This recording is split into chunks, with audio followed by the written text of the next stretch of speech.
What's up, everybody? Welcome to Breaking the Fourth Wall. I am Chris Wilde, your host. With me is a full panel. We have the lovely and vivacious Christina Talley. How y'all doing? We have from Star Wars Canon Library, Brian Miller. How y'all doing? We have Sith Lord 310, Mario Hernandez. Hey, guys. We have Mr. Gaming XP himself, Matt Cruz. Hello, people. What's going on? And the guy who has never met a comb he ever liked, Eric Batista.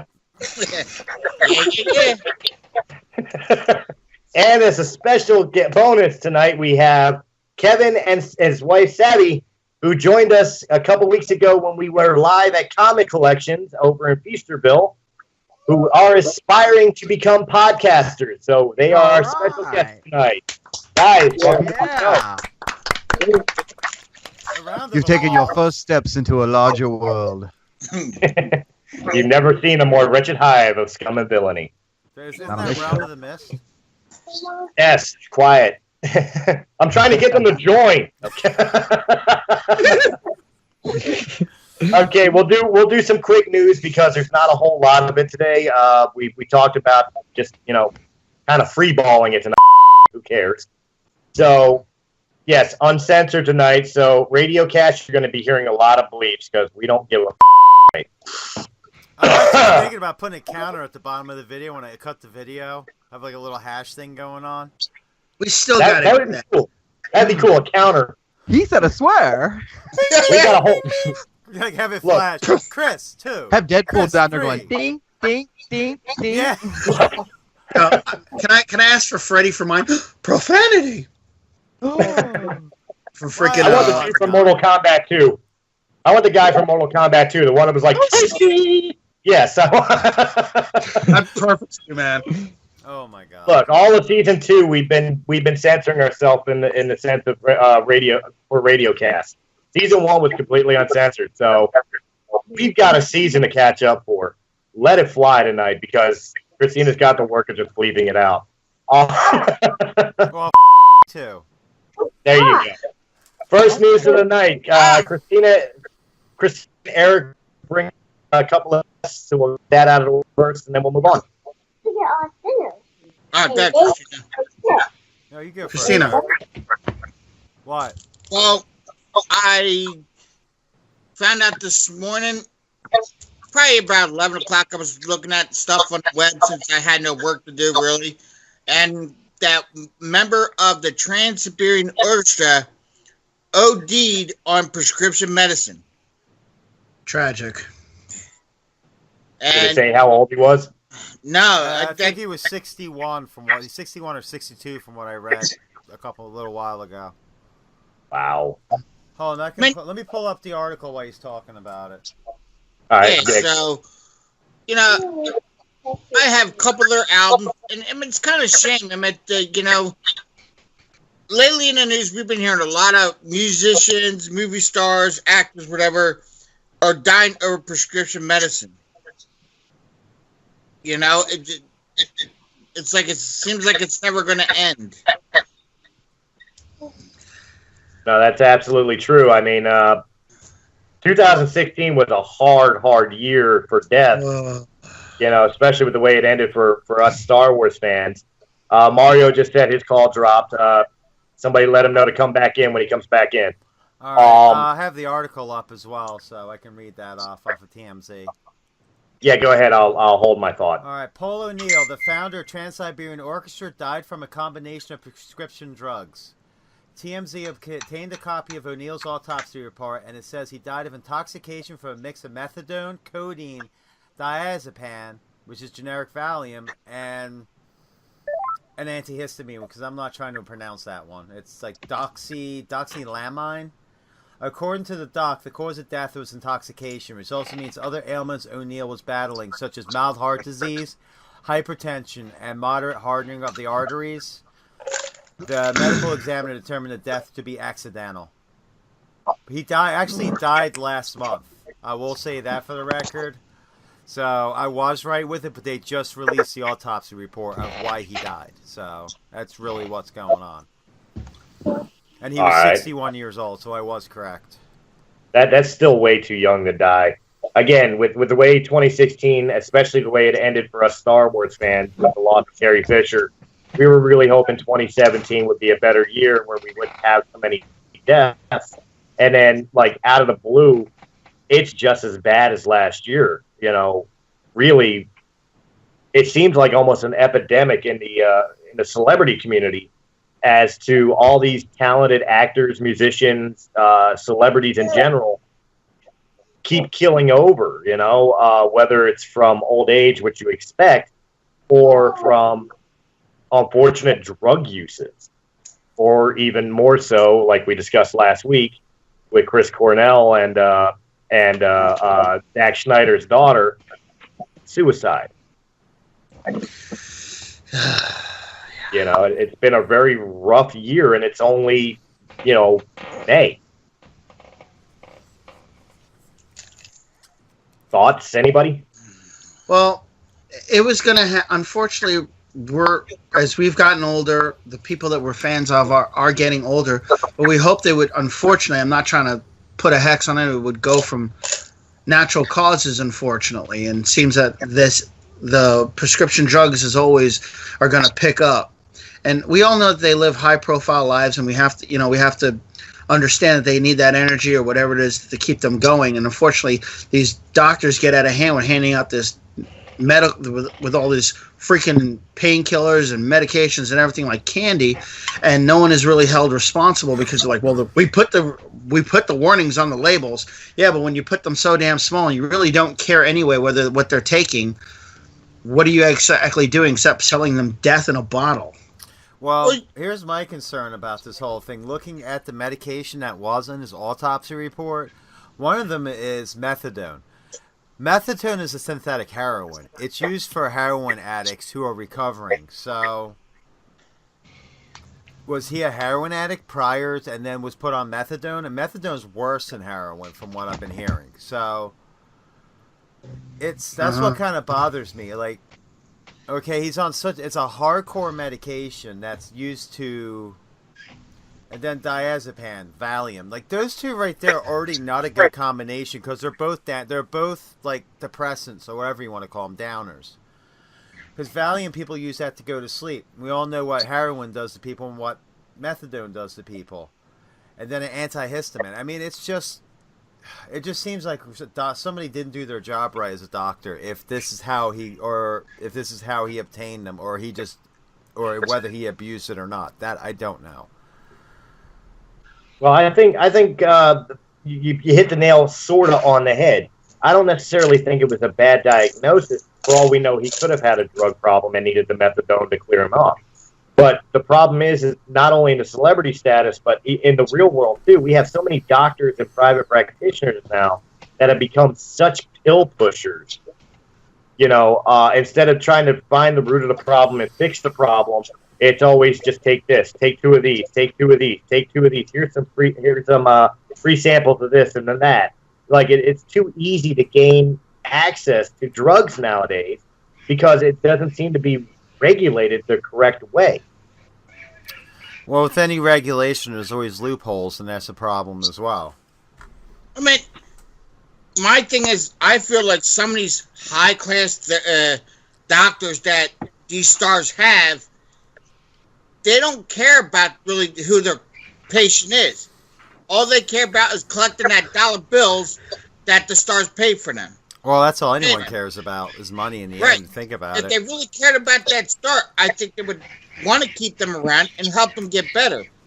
But all they see is dollar signs, not the person in front of them, that it's a human being, even though he might be a star, but he's still a human being.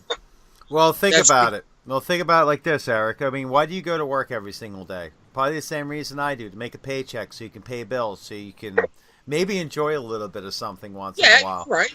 To buy food, to keep a roof over your head, to keep gas in your car, to keep your car insured, you got to keep your car running, stuff like that. That's all a doctor goes to work on.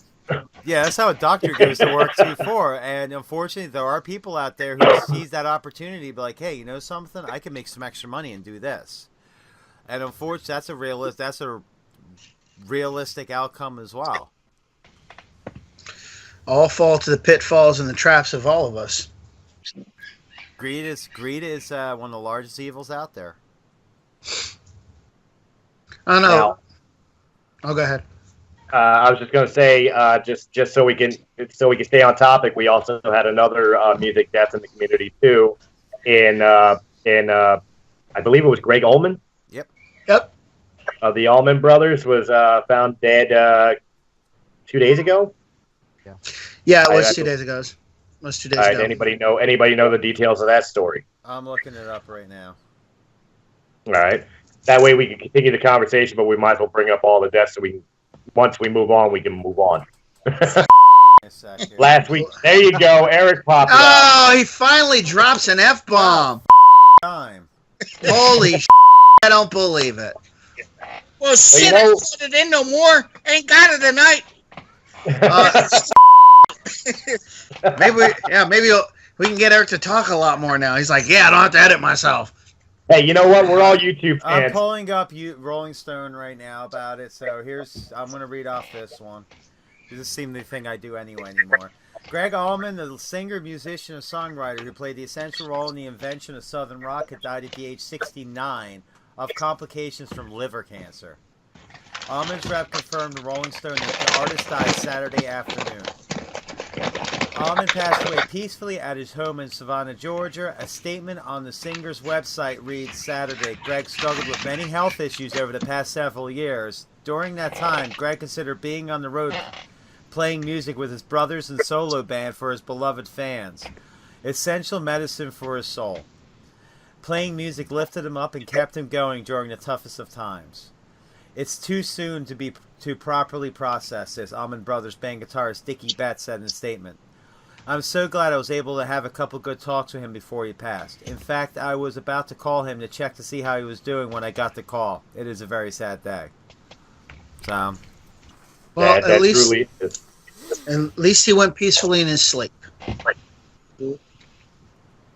I mean, if there's a way to go, at least he went peaceful in his sleep, and he was doing what he was doing, what he loved doing in the end. At least that was a good life. Yeah, that's a good life. That's a life not wasted. Exactly. And as far as one of the founders of Southern rock, I mean, that's I love Southern rock. I mean, I love Leonard Skinner. I love Molly Hatchet. I love, America. I don't know if you can consider that really Southern rock, more like folk rock, but you know what I'm saying. I remember when Christina, Mary at work, me and her were talking about Greg Allman, how she said it would really hurt her hard because she remembers going to those concerts. She remembers listening to her in her bedroom when she was, a teenager, listening to it and doing various substances. But Mary? Never. I could see that. No. Anyway, she said it was like, she goes, that's really just sad. Me and her actually sat and talked for like 20 minutes about how Greg Allman, and his influences. And it's sad, but at least he did what he wanted to do. And he was one of the survivors of that era that is still kept doing it even in his older age. So at least we have that as a positive. Well, the one bonus I could definitely say for both the Trans-Siberian Orchestra and the Allman Brothers is, they may be losing members, they may have lost family, but at least the music will always live on. So, amen. Huge bucket of wind to both those guys, and heartfelt to the families and friends of the both artists. Honestly, you will be missed. I've listened to the Allman Brothers. I love the Trans-Siberian Orchestra. So. Definitely a loss for the music community. Yep. Anybody else have anything they'd like to say on it before we move on? No. All right. I have one little I do have one little Go piece ahead. of news. So, 2 weeks, the show a couple weeks ago, Comic Collections, everyone remembers I was asking the owner about the Emperor that he had for sale. Oh, and the conclusion is I have it right there. So yeah, you still owe Jen $12. I do. I gotta send that. I know. She takes money with her, right? I gotta send it. Yeah. I gotta put that in the mail. Actually, I have it. I just gotta send it. Ask ass or grass. Nobody rides for free. Amen. All right, let's go ahead and move on to the outer space. I'm sure our guests would like to go there. I want to go to outer space. We're going to go to outer space, but in outer space, nobody can hear you scream unless it's an Alien versus Predator movie. Hell yeah. Let's talk That's about just more of a, oh God, why? Well, yeah, they can't hear you scream, but they can hear you You had sigh. to bring up AVP, man. Yeah, why do you do that? God. Such We're going to talk about all of them. You're Yeah, such a No, no. I'm with him on this one. Let's talk about the entire series because we had some 1, 2, 3 Alien vs Predator 1, Requiem. They were all good. Well, let's make this interesting then. That's also when we have our turn talking about this. Why not we also say which one we feel is the best one and which one is the worst one? Oh, Excellent. I'm down. Let's do it. All right. Well, you know what? Let's go ahead and start it then. We'll review every single one, including Mario and myself, and I believe Eric will give a review to Alien Covenant because we had seen it, non-spoiler. But we'll start with Prometheus and work our way through, and then at the end we'll choose which ones are the best and which ones are the worst. We'll make a list of it, best of the worst of. Okay. That's the only one I didn't see is Prometheus yet. You haven't seen You're not Prometheus? How missing can you see anything. Alien Covenant and not Prometheus? You're not really missing much. I know, I'm more like seeing the aliens, especially in this one. I really enjoyed how they came out in this one. Hell, from Mojo.com, Whaling Corporation is the #1 most evil corporation fictionally made, even Really? above. It beats Umbrella?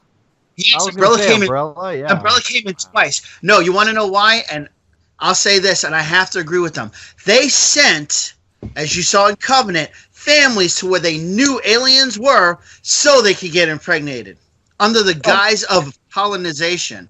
That's evil, man. They knew what they were doing and sending to people. That takes the cake over sending a giant virus that practically wiped out a world. No, they were harvesting creatures that were going to wipe out everything. Well, you saw that long before Covenant. You saw that in Aliens, especially the director's cut version of Aliens, where you discovered how those terraformers and colonists were purposely sent to the engineer's crash site.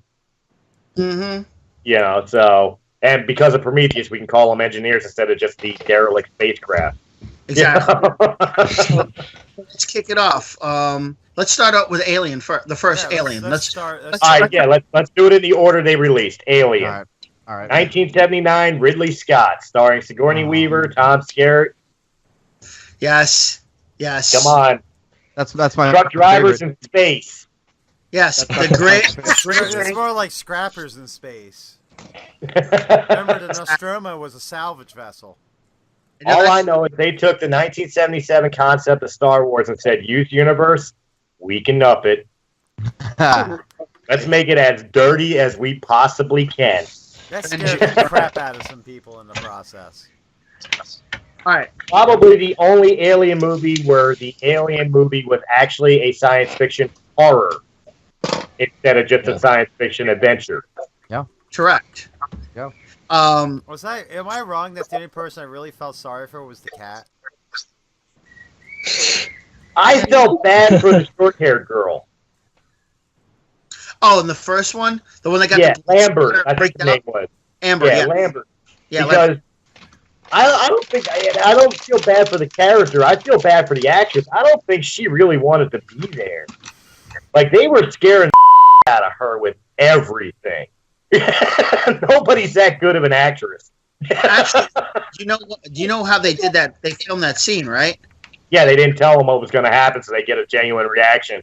And that was so classic, man. Even to this day, people just like, wow. And I'll tell you right now, that scene, I've actually seen how they did it from frame when I went down I've done like some film studies and stuff like that when I was in high school.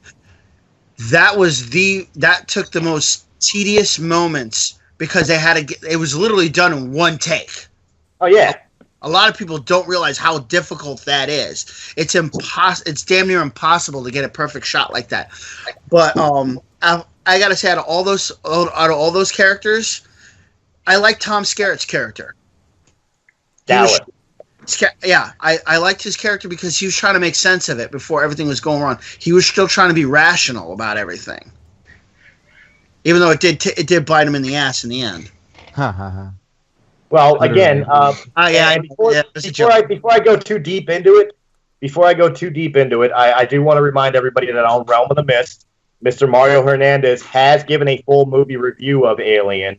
Go check that out. Mr. Sith Lord 310 himself has given a full-on review of the movie Alien, so you can definitely catch his thoughts, which we'll get here too, but make sure you go check out his video.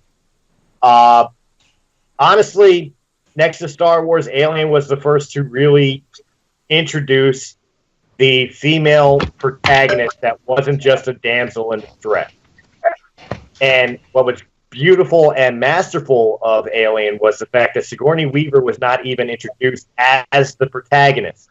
You really thought it was going to be Tom Skerritt up until, spoiler, he gets, eaten in the middle of that air shaft with that homemade flamethrower.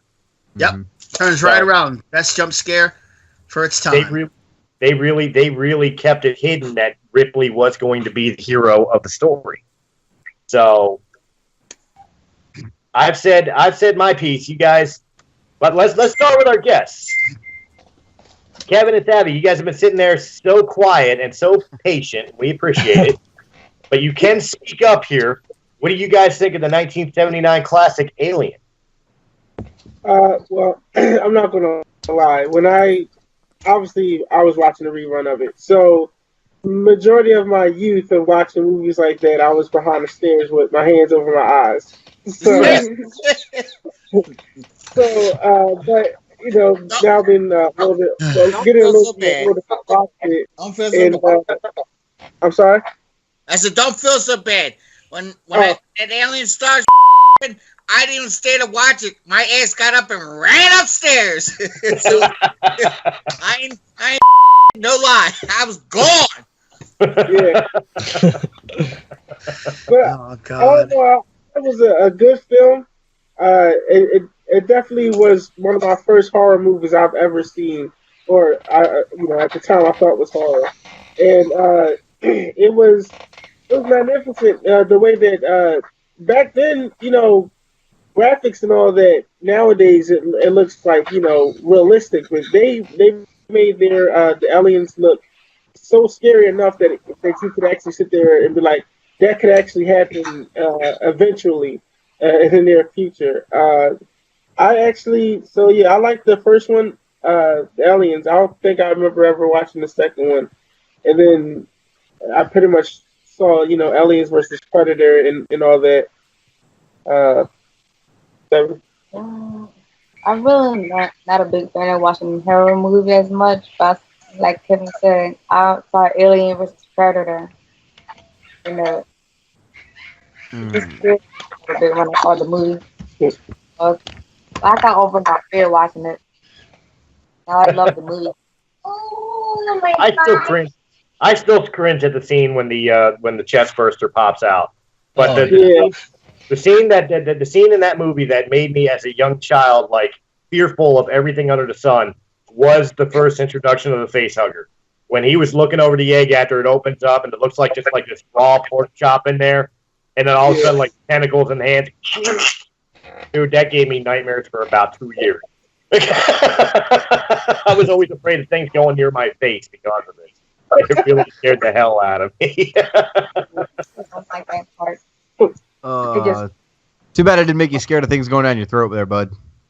Oh, burn. Hey, I'm telling you, man, I'm working my way up to Star Killer. That's all I'm saying.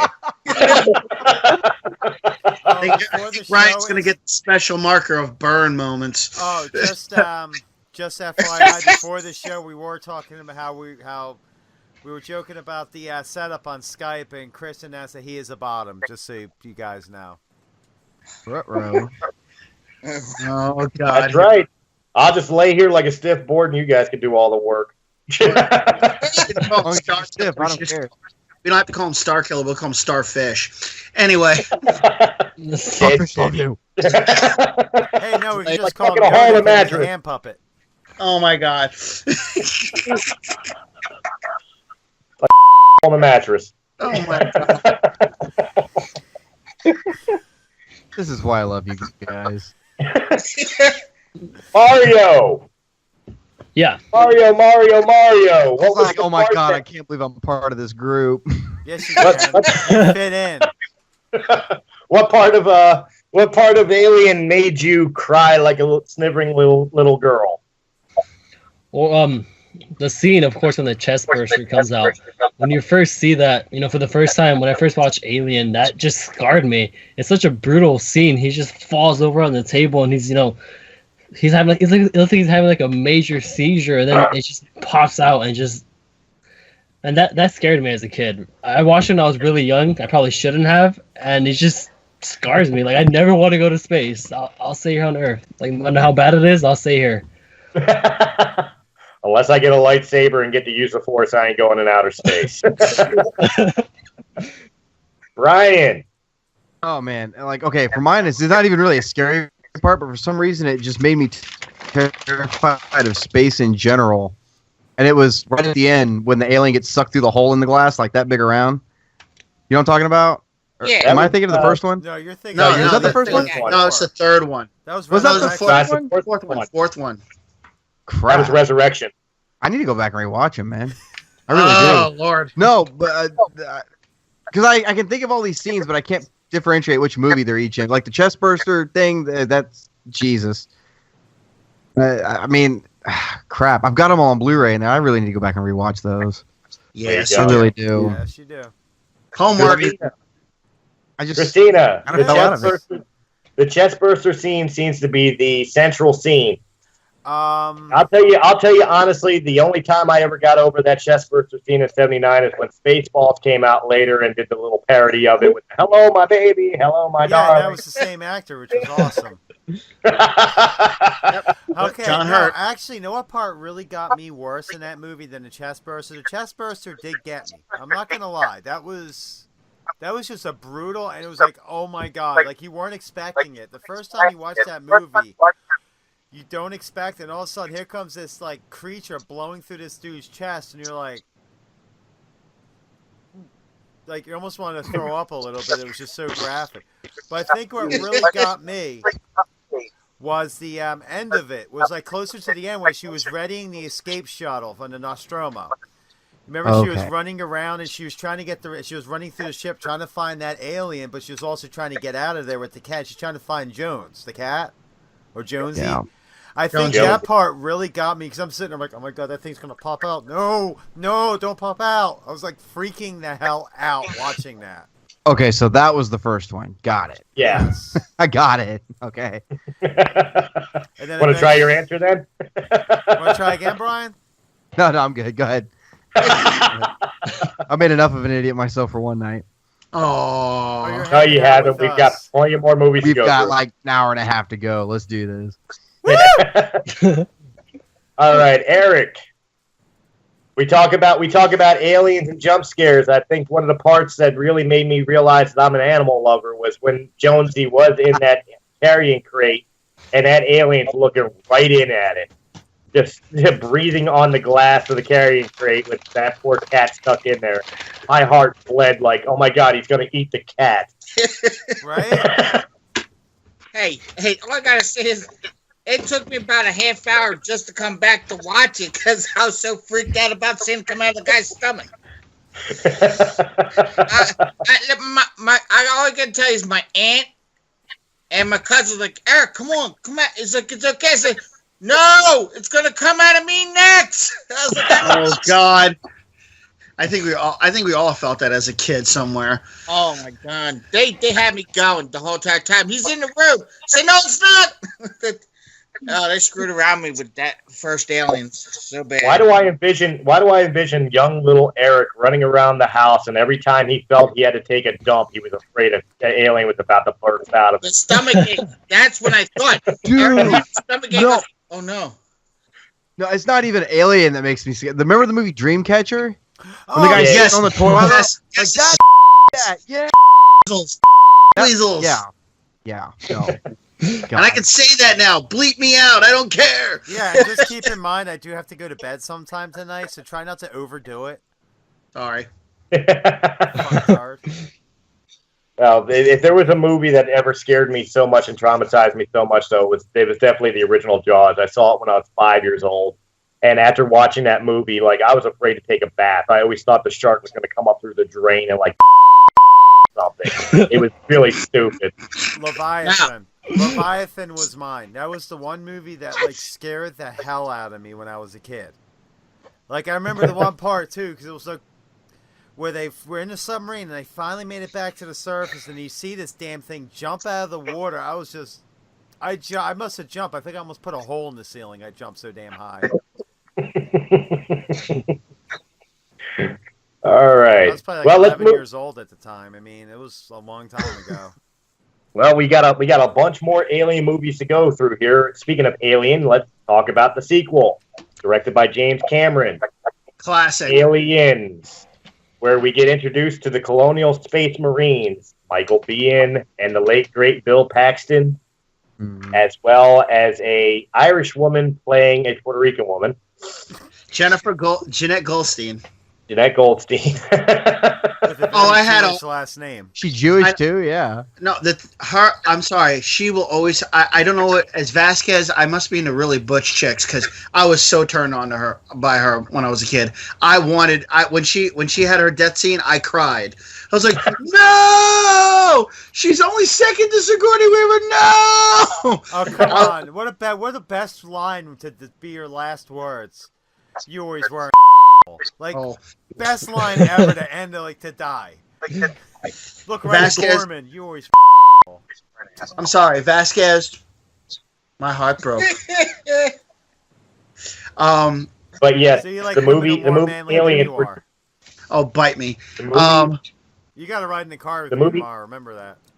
The movie Aliens introduced numerous different things, but one of the best parts about it was showing Bill Paxton's acting abilities, where James Cameron went to him and said, you know what, you were really good in Weird Science as their dickhead brother. I want you to play that exact same character. It's over, man. I remember that one. Yeah. Over. Why don't you put her in charge? Classic. Run a highway or run an elevator to hell. Going down. Went down. I remember we used to scream that at Six Flags when they had that Tower of Doom thing.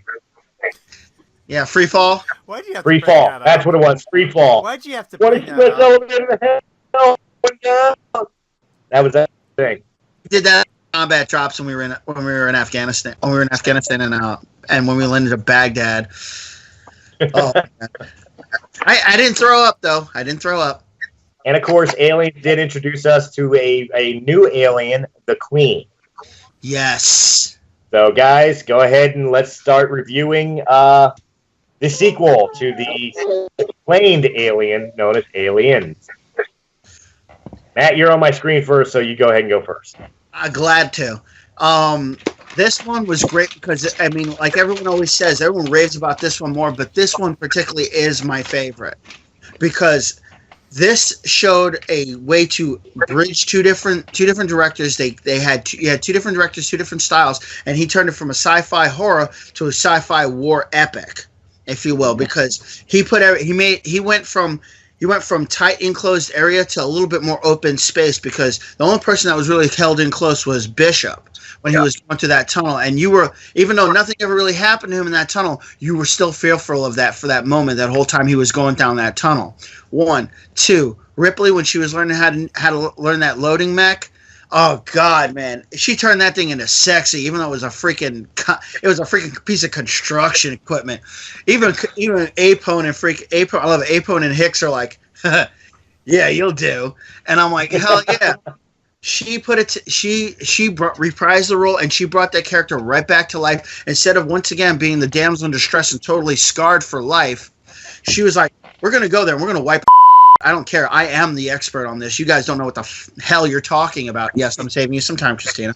We're going to go in there, and it's not that. She kept trying to tell them it's not that simple. You don't know what they're capable of, and they didn't believe her until literally the poop hit the fan. The poop. You just said the poop hit the fan. Yes, I did. I'm trying to save you some time in editing. Hit the fan. That's all you gotta say. And it up. I was I was trying to see. I can bait him better than you guys can. All right. Well, Mario, arguably the most quotable movie of the Alien franchise. So many great one-liners and movie liners in general have come out of this movie. Which one stands out as one of your favorites? Oh, by the way, before you answer, Mario has also reviewed Aliens, which is up on Realm of the Myth Entertainment's YouTube channel. So make sure you check that out as well. My favorite line would just have to be, "It's over, man." I always die of laughter. Anything that he says in that movie just makes me die of laughter. Because honestly, I think, speaking for myself at least, I would be that guy if I was him in that situation. I'd probably be him. Like, why are we fighting this thing, man? It's gonna kill us. Let's just hide out. I would be probably that scared guy. Hey, Vasquez, you ever been mistaken for a man? No, have you? Oh, man. All right.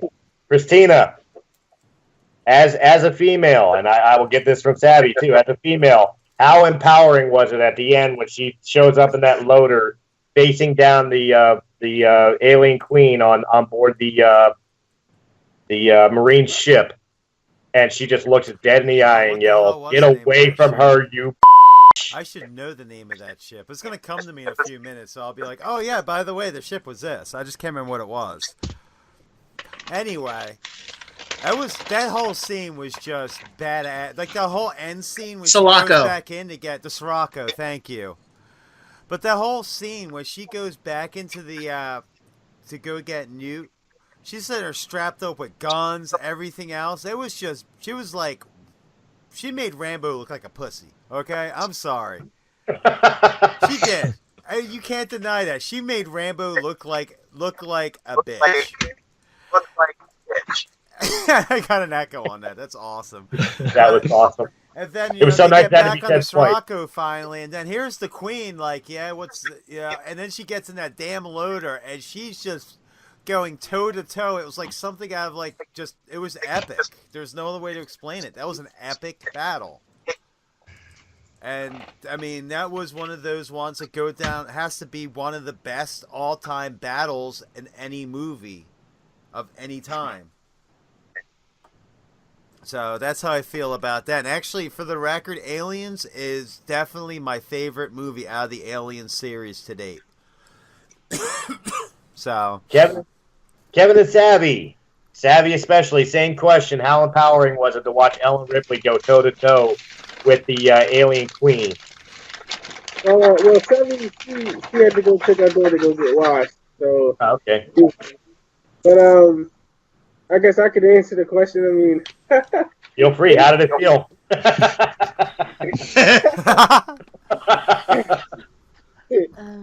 Well, that whole scene was just to see. I don't know. For me, any movie that showed, well, I think she was one of the original women to actually, be like the main star in any movie. So and then to see her go off against the Queen and like really whoop that was amazing, because it's like, here you are, a regular human being in a machine that can easily be crushed, facing something that's way powerful than any of the other aliens you've been messing with, and is responsible of creating even more, and you're going to go up against her and like literally wipe her out from existence. Like that right there shows just like how badass you are, and as far as being a human being to go against something like that. So yeah. Brian. Like I said, man, I got to rewatch him, but I know for a fact that's the one Bill Paxton got ripped in half in. No, he did not. No? Man, I really need to watch these. No, that would be Lance Hendrickson. Yes. I really need to go watch these again. Bill Paxton was dragged in. Ow, I'm going to have a... was dragged down my head's going to hurt. You know what? I'll go watch him again this weekend, I promise. Homework. But I'll say this, well worth it homework. Oh, absolutely. Well worth. Yes. I got the same set on Blu-ray. This is the original 15th year. Or 20th anniversary Is it? edition. Damn. Is that all 4 of them? Yeah, no, Yeah, it's I've all got a four. box set of them. Yeah. All right, who haven't we asked yet? Eric? Second one. I have to kind of agree with Brent. I had to rewatch the second one because I forgot a lot of it. But one thing I do remember from seeing it is how they introduced in Aliens the different species of aliens. There was different ones they introduced in the second one, if you remember. And because I remember collecting them, from Aliens. I had the Alien Predator, or whatever you want to call them. The toys. I had all of them. Don't you Yeah, bring man. up AVP yet? Where you had drones and you had warriors and you had the queen. Yeah. Eric's right. The action figures showed different types of aliens before they showed them in the later movies. They made toys of them first. Yeah, they really Right. did. They had, I remember that. 'Cause I actually a couple of them back in the day. Right, the toys actually came out before the movie did, so like I was like, oh, I expect to see these in the movie, you know. Mm-hmm. But I had them on when I was little. So. All right. Then moving on. I got you already. Yeah, I started with you, Matt. Alien 3. This is where people start falling off the Alien bandwagon a little bit. The story moves on to where Ellen Ripley is impregnated with a queen and winds up crash landing on a prison planet, penal colony planet, to where she has to survive yet another xenomorph that was born from a dog and took on a dog's trait. This is the one that a lot of people had a problem with the CGI, thought the story was a little whacked and weird, but honestly was probably still one of the truer Alien movies in the saga before we got into the really strange. Let's start reviewing Alien 3 and the dog alien. Mario, I'll start with you because I don't know if you've done this video yet. No, not yet. I wanted to save the fans and not talk about this movie. I'm not a fan of this movie. After the third one, and spoiler, the fourth one, I don't like the third one. The fourth one, I completely despise. The third one, the third one isn't completely trash to me. There are a lot of elements of it that I do enjoy. One of the things that I really enjoy is this is the first time we got the alien's point of view, as in the camera that we saw in Covenant as well, where you see how it views everything. So that was something that I actually enjoyed. But are we doing spoilers for the movie? Feel free. Yeah, these we can do. Well, for Alien, for a movie that's over 20 years old, if they haven't seen it yet, they have no interest in seeing it.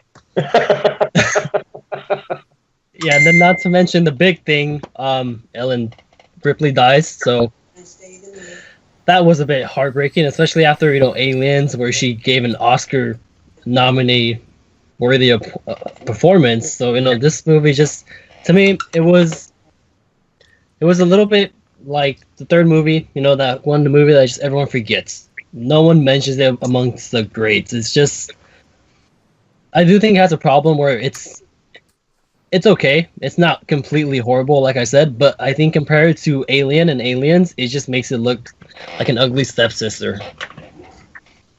That's fair enough. Ryan, do you remember anything about Alien? Oh, you're funny. Like I said, I'm gonna have to rewatch them. I'm gonna have to. I'm pretty much booted out of this one for right now. I don't know. The scene with Ripley with the whole pipe scene was kind of cool. What was that? No idea. Oh, their friend's standing here with a dog. No, the whole pipe scene with Ripley. You know what I'm talking about? Yeah, I know. You just had a face hugger right next to you. I know. Oh, look at the puppy. Ah. All right, Kevin. Any remembrance of Okay. Well, no, the only thing I remember was the haircut, and I don't know, I liked it. I felt like I actually felt sorry for the alien though, in a way, because the alien, it was the baby, right? It was the baby. I mean, it didn't attack her. It was protecting her in its own little way.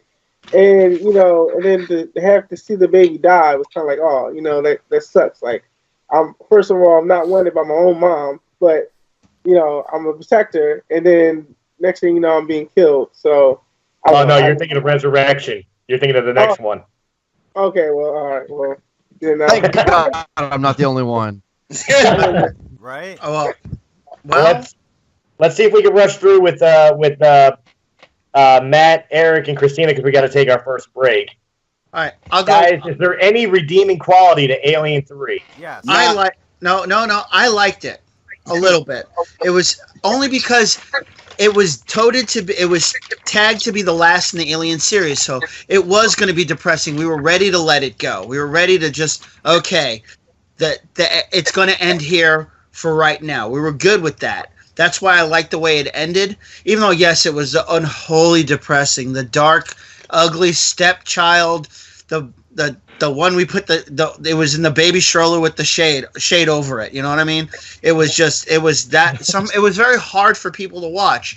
But to me, you needed a gritty version. You had to see that there was a struggle somewhere, that there was going to be no hope in the end, because there is no hope with those creatures. Once they get released, unless you got the Predator badass to reset, to destroy an entire planet and the possibility just to wipe it out, you're going to have issues. So this way, it was kind of saying goodbye to it, but it was kind of like you had to have it. You just had to have it. You don't like to talk about it, the dark chapter in it, but you had to have it. You had to have one that was just like, oh God, but you know what?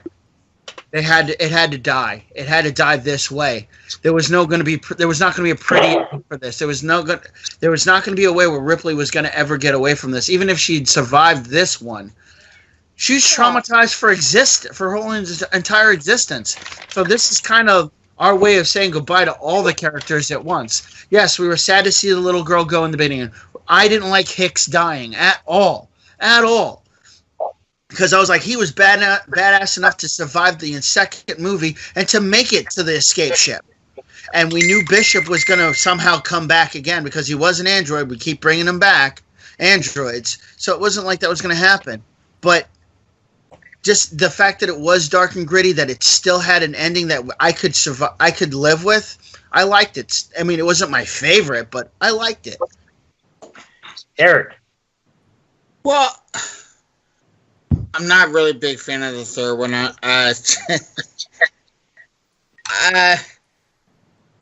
It just threw me off. I'm like, okay, so she crash lands on a planet that's a prison, and it's all guys.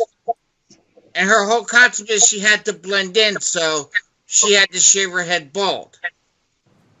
Actually, to correct you, the reason she had to shave her head bald is because there was a lice outbreak on that colony. Yep. Well, there was a lice outbreak in the set. That's why everybody had to shave their heads. That's a real life true story. That everybody wound up with lice and had to shave their head. Really? Also, they said they had to pay. So it was also rumored that she also took $1 million to also to shave her head bald. No, you're confusing that with oh my God, the girl from 15 Demi Moore when she did G.I. Jane. She's the one that got $1 million to shave her head. Oh. I'll shave my head for $1 million. I did it for free. Call me. Yeah, but it's going to grow back. Call me. I'll shave my head for $1 million. Well, I'd shave Chris's nuts for $1 million. Jesus. I don't know if you want to go near that. I don't think that's enough money. I meant smooth like a baby's bottom. Like when the Ellie got right in front of Ripley, and then it went down, but then it stopped, and it's like, oh, you're carrying it already. So then it backs off, and then she's like, you son of a bitch, I have it in me. That's why, she killed the alien and took herself into it. That's what I was trying to, when I was watching Resurrection, I was like, wait a minute. Going into hot metal, and don't you guys get ahead of us, Eric. You got to talk about Resurrection. You jumping ahead. Yeah, we'll save that for part 2 here. But let Christina do her review real quick so we can take our first break. You know something? I appreciate Alien 3 because it was the closer, and it was meant to be a closer. I mean, granted, the story is very dark. It was kind of off, but I understood why they were going with that way. I mean, how Hicks and Newt died, I thought was a real pussy way out. I'm not gonna lie. It was like, oh, let's just kill them. It's easy.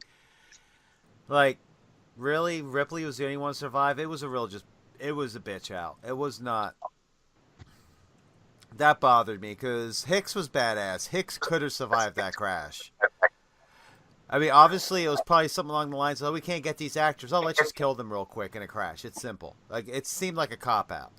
Other than that, I mean, the ending, just the ending of when she throws herself into that molten metal. And as she's going down, like, it's that close-up pan shot as she's going down, and the chest burster comes out, and she kind of holds it in place. I mean, if you actually look at the cinematography of that, that's a beautiful shot. I mean, that was like a 1 in a million. I mean, like I said, I appreciate what they were trying to do. It's not my least favorite movie. I'm not a huge fan of it. I actually like Resurrection better than 3, if that says something, but I understand and appreciate what they did. Well, on that, we only have downhill to go from here, but we'll go ahead and take our quick break on Radiocast FM for some music and some commercials. YouTube, stick around. We'll be right back.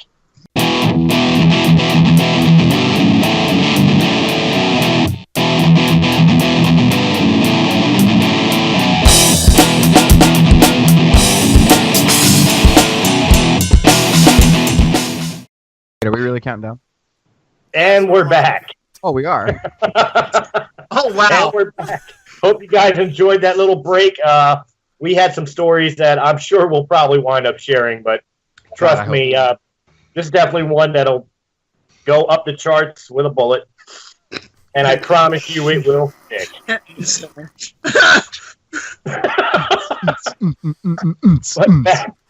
But back on to what we were talking about here. Situation. Let's just put it this way: if what's his face no longer wants to play Spider-Man, we found his replacement. Oh my god!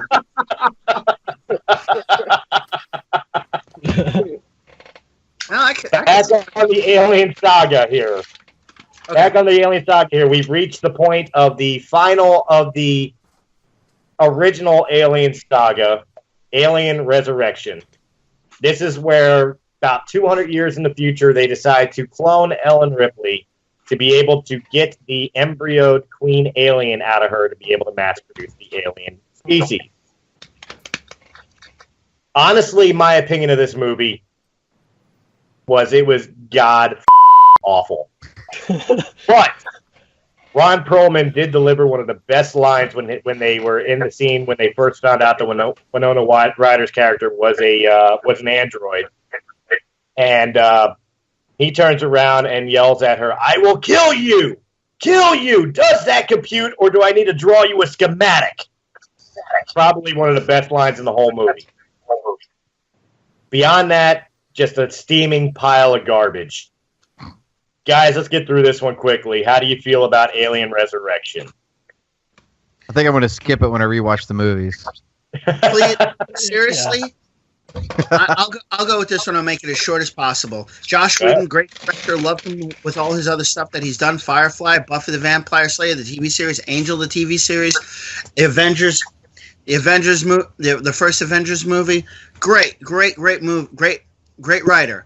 But what the was Alien Resurrection? It got so ridiculous at one point. You're sitting there going, like you said, the only way they're going to bring the alien queen is to genetically bring back Ellen Ripley about like 6 times and where we have the one that we want. Bullshit. I was done. I was like, just kill them all already. Get it over with. Done. Brian, this is one that you actually remember about the hybrid alien human getting stuck through the little hole, the mommy. Kind of. I knew it was the one they cloned her in. I knew that much. I remember that much. Look at her. This is your gift, Ripley. She has a human womb, and she is beautiful. Wait, you said this is the one they sucked the alien through the hole in the window, right? Yeah. Correct. Okay, now I can talk about I know. All right. Go ahead. So, no, dude, like that scene, like that's my. I know it's like right at the end, and I know it's like the big climactic scene, but like that scene, like terrified me of space. Like I remember turning around, looking. I remember my mom watching that when I was a kid. I'm like, "Hey, mom," I'm like, "Why?" Like, and she was explaining to me how space worked and all this crap, and I was like, "Huh." Okay, and like I remember I even maybe changed my view of Star Wars for a little while when I was a kid. Yeah, just a little bit, because with them being in space and crap, I'm like I don't want to. To me, space was terrifying, just because of that thing getting sucked through the window. I'm like, why is it sucking her through the hole? And then I saw like the skin pop and all they're in. Like I don't know, I just for some reason it just made me terrified of space for some. Like I'm never gonna go, but I mean, like it's just for some reason I was like I don't want to go. Mario, real quick, we'll let you get your review of Alien Resurrection. I'll make mine simple. Movie. I hate this movie so much. Can we quote that? Yeah. This movie just pretty much destroyed everything that made the Alien franchise good. And the last scene that Brian keeps on talking about, that whole time I was just like, what the is happening? What is happening in this? Like, at one point doesn't she like start not giving birth, but something starts coming out of her human womb? Like stuff just comes up flying out, and I don't even know what happens in that scene. And throughout the whole movie, I was just like, I can't even believe it. I have only seen this movie twice, and I'm never gonna touch this movie again. Kevin. Yeah. Was it at least a redeeming quality for Ellen to gain some of the properties of an alien, like the acid-type blood and killer instinct? Or was this just garbage from Gate? It was. Well, again, I mean, the only movies I was. What year was this? Like 95, probably? I honestly don't know. When Resurrection came out? Looking at the back of the movie. I think it was like in the 2000s. No, It wasn't that late. No, yeah. Because remember, I had 97. Because early Okay. 2000s is when they started doing the AVP crap. Yeah, Oh, 97 all right, is well, when Res Suck for Action came out. Yeah. 97, yeah, We'll 97. get the AVP. Oh God, yeah. The only movies I was Power Rangers came out that year, so yeah, I was strictly into Power Rangers and like Godzilla, which came out the year after. So to actually say that I saw that movie, I wouldn't remember it, but all I remember was, like I was saying previously, that she had a baby, and the alien was rejected by her or everybody else, and then it died. That's all I remember about that movie. So I guess I'm sorry for whoever created the movie that it's not getting that much love, but yeah, that's all I gotta say about it. Well, how's it make you? You and Savvy, how's it make you feel to know that Joss Whedon, the guy who created the Avengers, the guy who is slated to do Batgirl, was the one that made this steaming pile of dog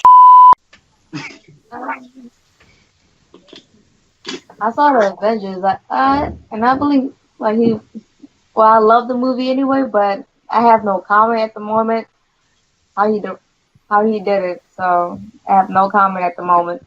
Wait a minute. You loved Alien Resurrection? Oh wait, I thought you were talking about I haven't saw the movie yet, so I haven't seen it. So Okay. Don't see it.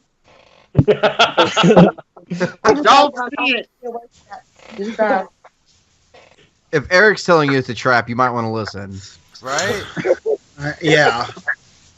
Yeah, because if Eric hates it, Eric, does it rank up with Chips? God, it's blue. It is worse than the black sheep of the family. It really is. 3 you can forgive for its depressing tone, but 4 made no damn sense and was not necessary. Look, I'll tell you what, and it's true about it too. I went, bought the movie, watched it once. I went back to the store, said I need my refund. It's not worth it. Even if it was at the bottom bin of the $5 bin? I'll return it. Give me my $5. Every reason I own it is because it's part of this box set. I'm not going to break the box set because of it. And that's probably the only reason why they were able to get it out the door, seriously. That's probably why they created the box set. Make a box set. It's the only way we're going to sell these copies, goddammit. That's when you wish back then they still made the box set for every 3 movies that came out in a series, and you have to buy a new box set every like 6 years. Oh, Just get the one with the first 3 movies in it, yeah. How many box sets of Harry Potter did they make? Oh my god. Too many. Too many. One for every year? I have one of the box sets. I have the first 4-year box set, actually. Christina, why buy a box set when you know damn good and well there's more movie coming? Because you know why? Because it was $20 for the first 4 movies in one shot, as opposed to spending $20 a piece on each individual movie. The books were better. Oh, no denying the books are better, but books always better. Anyway, sorry. Well, Christina, it's already on you. The camera's already on you anyway, so how you feeling about Alien Resurrection? Was it funny to watch the alien learn how to use the little cold button on the scientist guy? Don't even get me started on this movie. This movie was... I'll tell you, the only redeeming qualities in this movie were 2 actors. That was it. And that was Ron Perlman. And I don't remember the actor's name, but I kind of liked his character because he was kind of badass, was the black dude with the dreadlocks. Yeah. He was cool as hell. I loved his character with the guns. He's the dude from CSI. Huh? He's the dude from CSI. Yeah, he had the guy who had the Travis gun set up. Yeah, his name is It's Christy. Yeah, he was cool as hell. I loved his character. But everyone Christy else in that character, I mean, Sigourney Weaver even screwed the pooch in that one. I mean, seriously. It was almost like her acting was so forced. It wasn't like the other 3 movies. Even in 3, she was still natural in 3. Like when she's acting, it was a natural thing. In Resurrection, it was like she had to force out of it. She seemed highly annoyed. Like she didn't want to do the damn movie. It's almost like her agent's like, "Oh, remember when it was another Alien movie coming out? You have to do it." I don't want it. Do it. It's in your contract. That's what it felt like. I'm only here because my contract says I have to. I wouldn't be surprised on that. Matt, you're our last surviving hope here. Can we say anything nice about Alien Resurrection? You know what it's like, actually, real quick about Alien Resurrection? It's like seeing that freaking gasoline tractor trailer going off a cliff, rolling down a cliff, taking out a version potable water plant in the process, and now it's a flaming pile of liquid down a landscape about to wipe out a whole city.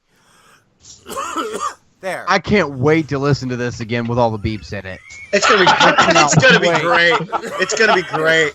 I cannot wait. I'm gonna have to do 2 versions for YouTube. I'm gonna have to do the edited and the unedited version. We'll have to release the edited version on Thursday, and then I'll release the unedited version on like Saturday. There you go. All right.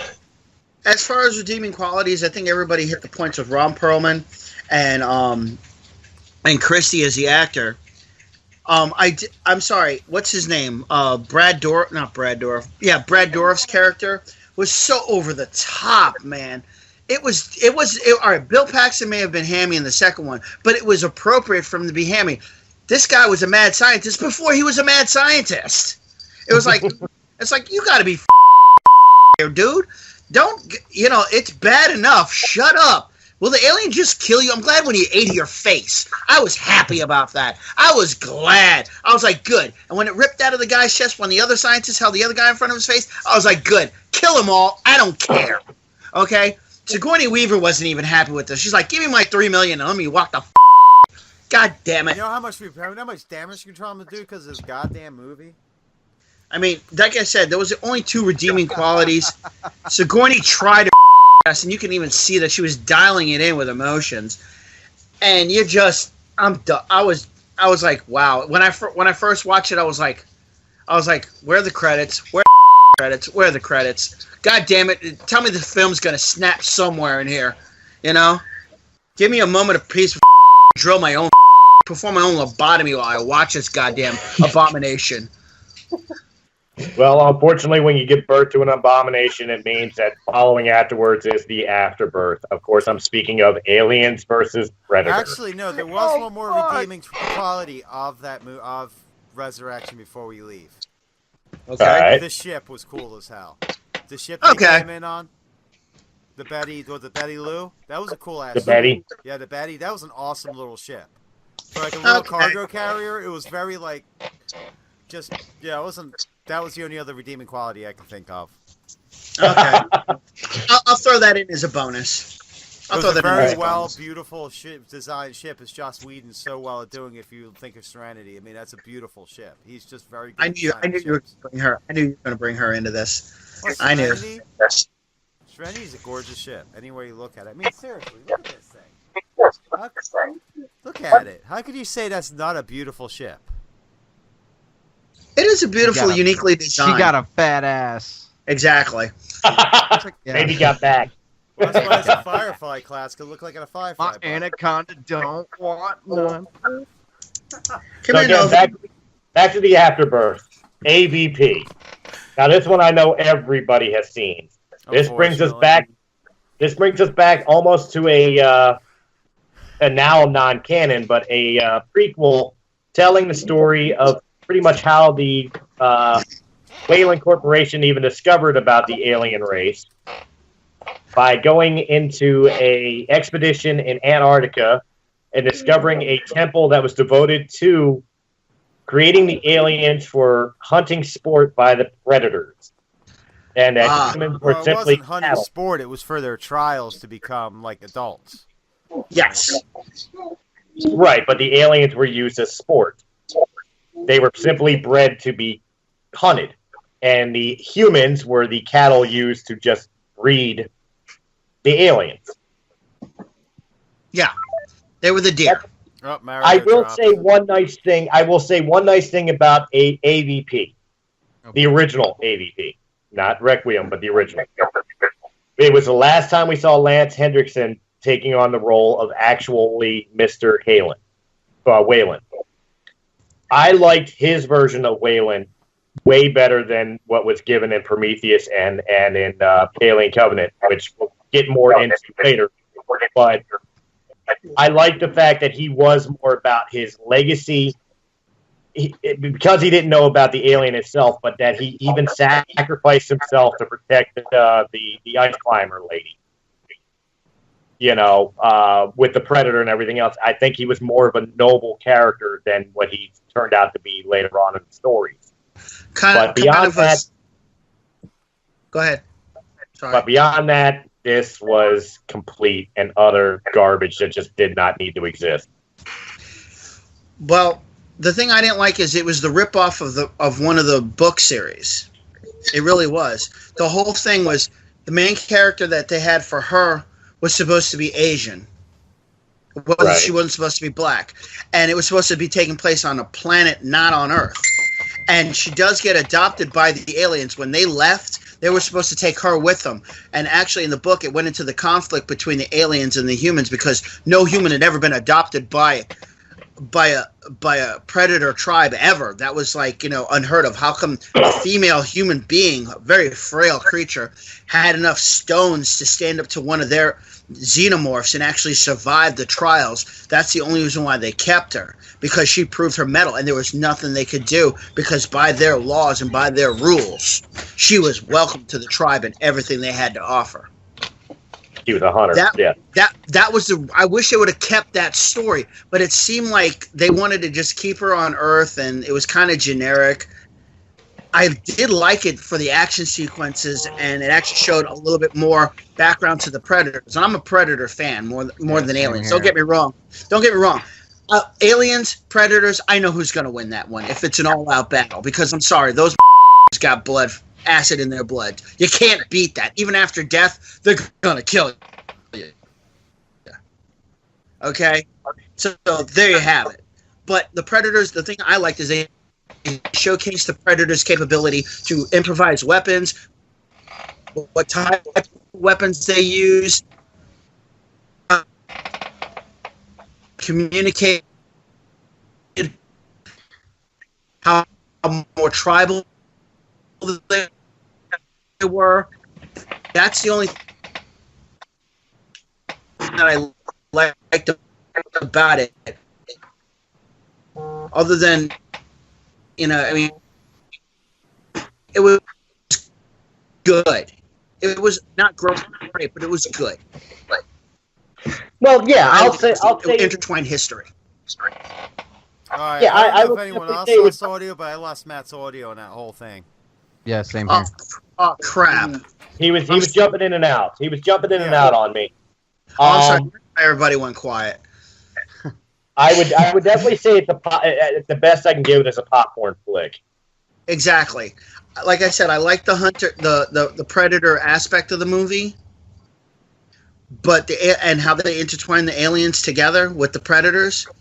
But they could have done so much more. So much more. Christina. Yo. AVP, it's not a horrible movie. It's not a great movie by any means. It's not a horrible, though, movie. I mean, there were some good points to it. Like, yeah, it showed more of the culture of the Predator. It showed more of, so we knew more of the background of the Predator, which is always a bonus because if you think about the first two movies, we really don't learn much about them. So, yes, that was a positive. Other than that, the chest burster, Yeah. the alien Predator chest burster was awesome. I will say that. Oh, the hybrid at the end. Yes, that was what I was waiting for because I remember countless debates I had who would win, Alien versus Predator. We've all had that debate growing up. Oh, who would win, the Alien versus Predator? Alien versus Predator. Da, da, da.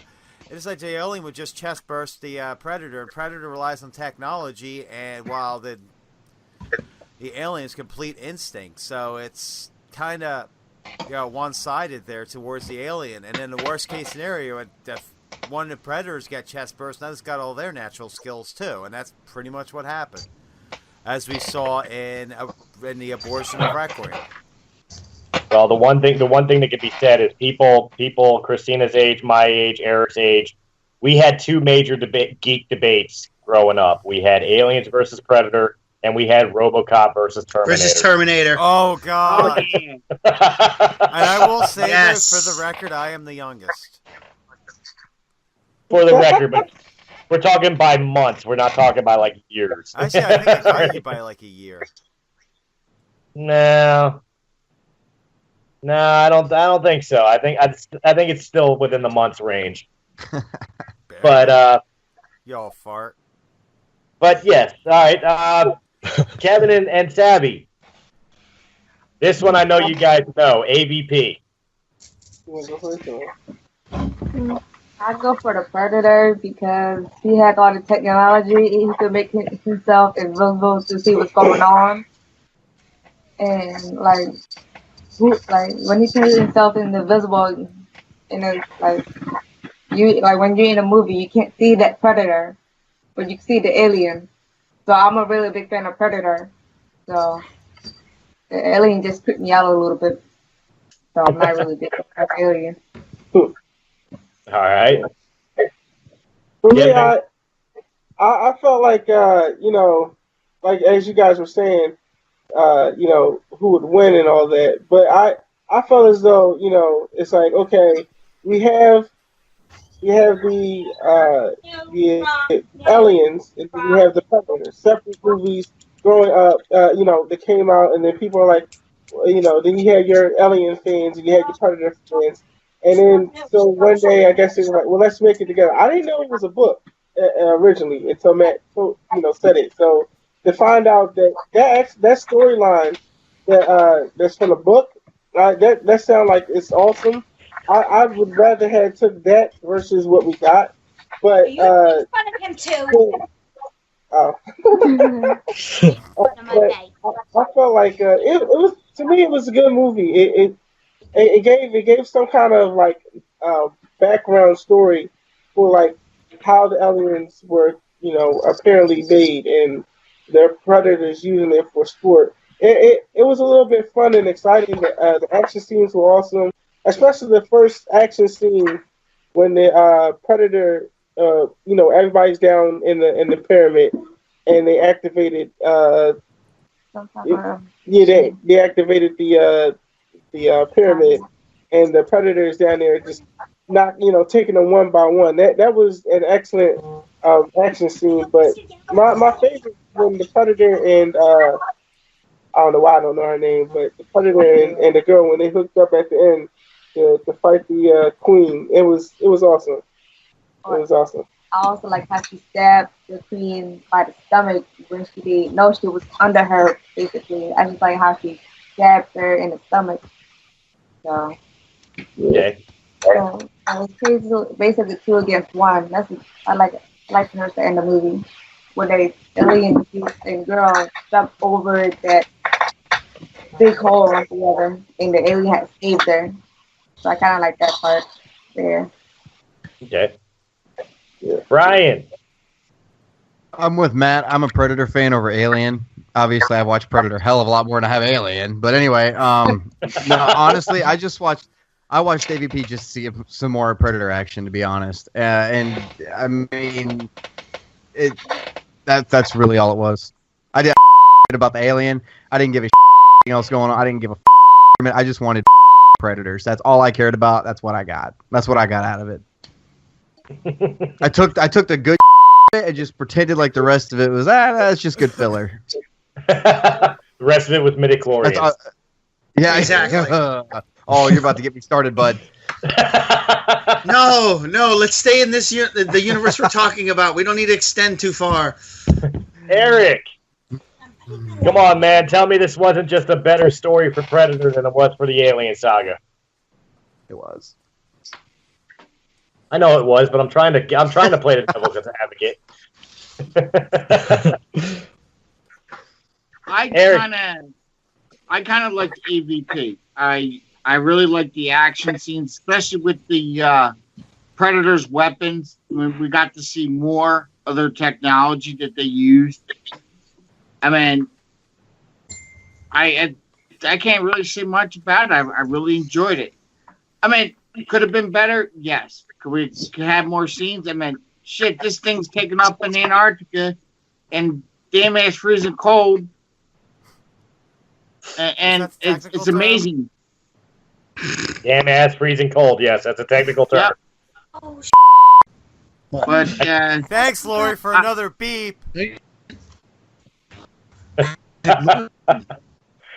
Christina, if you want more, just let me know. I got a bunch. You do. Mario, it's your turn to sling some curses. Okay, well, versus Predator. This movie is what I call a party movie. When you're having a party at your house, you put this movie on. And on occasions, when you're walking around your house, you just glance at a scene, and okay, that's cool, and then you walk away. Never fully watch the whole movie. And it's just cool to see them fight. To me, it really reminds me of the What If comics. Like, what if this happened? What if this character met this character? What if this storyline never went the way it actually did? One thing I will praise about this movie is the actual designs of the alien and the Predator. They look nice. They look really... I would love to have a statue or a bust of the Predator or Alien based off this movie. They look really nice. The design of them was exceptional. That's pretty much it. Team Predator. Team Predator?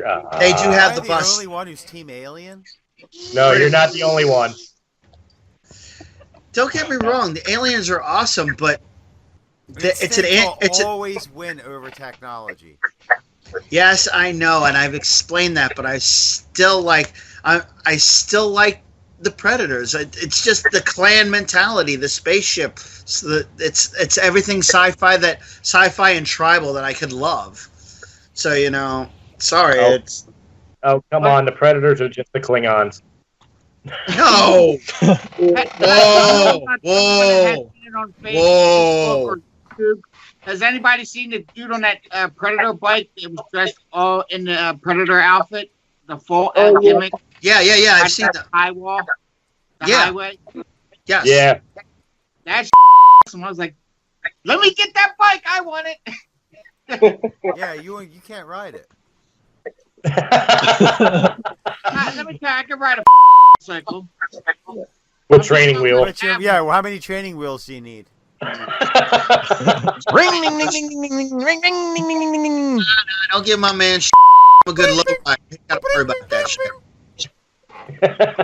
Look, he's okay. He can ride a motorcycle as long as it's got the streamers and the little bell. And a little basket on the front, right? With ET sitting in it. There you go. Well, let's go ahead. I still miss my Knight Rider big wheel. The Knight Rider big wheel. Yes, let's go back to that. All right, let's move on from AVP to its sequel, which honestly, to me, ranks up with the all-time greatest versus movie of all time, Freddy versus Jason. This movie was a hot mess. Alien versus Predator Requiem. No. The only positive thing I can say about this movie is it was filmed in Boulder, Colorado. And if anybody who knows how I feel about Boulder, Colorado knows that's not really a positive. The only cool part about Requiem was when the kids are out school and the thing's coming over, and then I think it was the Predator shot the weird hubcap shaped blade and pinned the girl to the wall. You know what I'm talking about? Yeah. Holy crap! That was the only cool thing in that movie.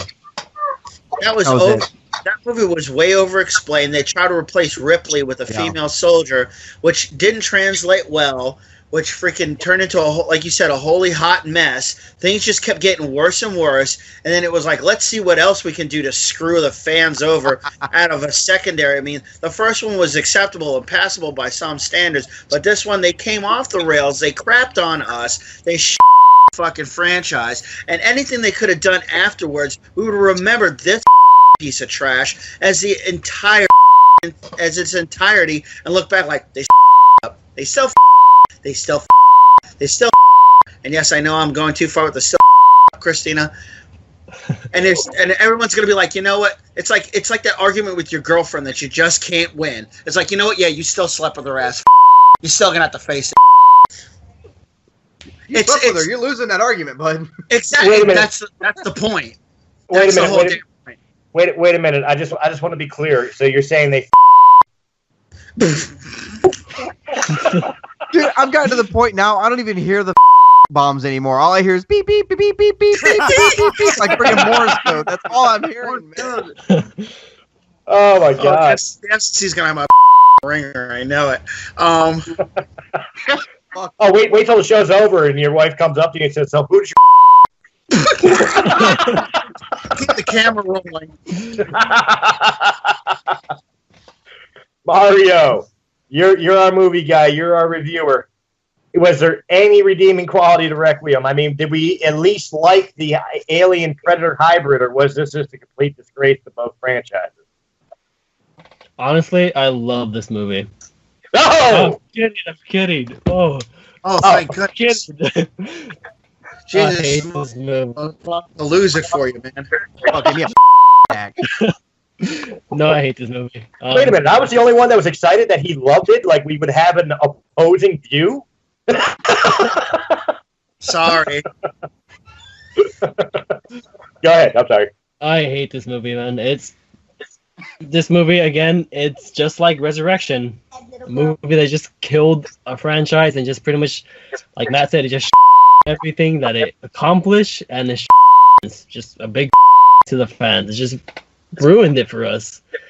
Especially with this movie did everything that a cliche horror movie does. Teenagers trying to make them look like we actually care about these characters, and then they just get killed off. And some pizza guy, really? Oh yeah, I know, right? That's all I have to say. Christina, is this movie truly the Jason X of the Alien and Predator franchise? Oh man, you went there. Oh no, I'm gonna go here. Why are you gonna insult Freddy versus Jason with this a pile of?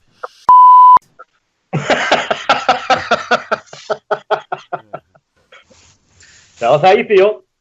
That's how I feel. No. That's it? I have this goddamn movie, and I don't think I've even opened it. I've had it for like 6 years. Oh, did I? Yeah, the damn thing's still closed. I've had it for like since it first came out. I think I. Hold the fuck on. Hold on. Hey, you're stuck on a cord. Okay. Well, while she's... It has been open, but I think I watched 5 minutes of it, and then, yeah, that's how I feel about that movie. Okay. Eric, you're a little bit more forgiving of movies than most other critics. Did you find anything? Find anything even remotely entertaining in this movie? I'll be honest. I own it. Watched it 2 times. I don't know. I just really have no answer for it. I mean, I'm sorry. If I had to pick a Predator movie that was good, I think it was the one they did where they kidnapped a bunch of people and they put them on the planet. And I can't think of the... Predators. Yeah, Predators. I like Predators. I did too. I really enjoyed that one. Because that's what kind of species they are, the Predators. That's how they train. They took people and brought them somewhere. And I can't think who was in that movie, the black guy. Jesus. Lawrence Fishburne. That's it. Yeah. The psychotic guy. The one that got away. Yeah. Wasn't Adrian Brody in that as well? Yes, he was. He played the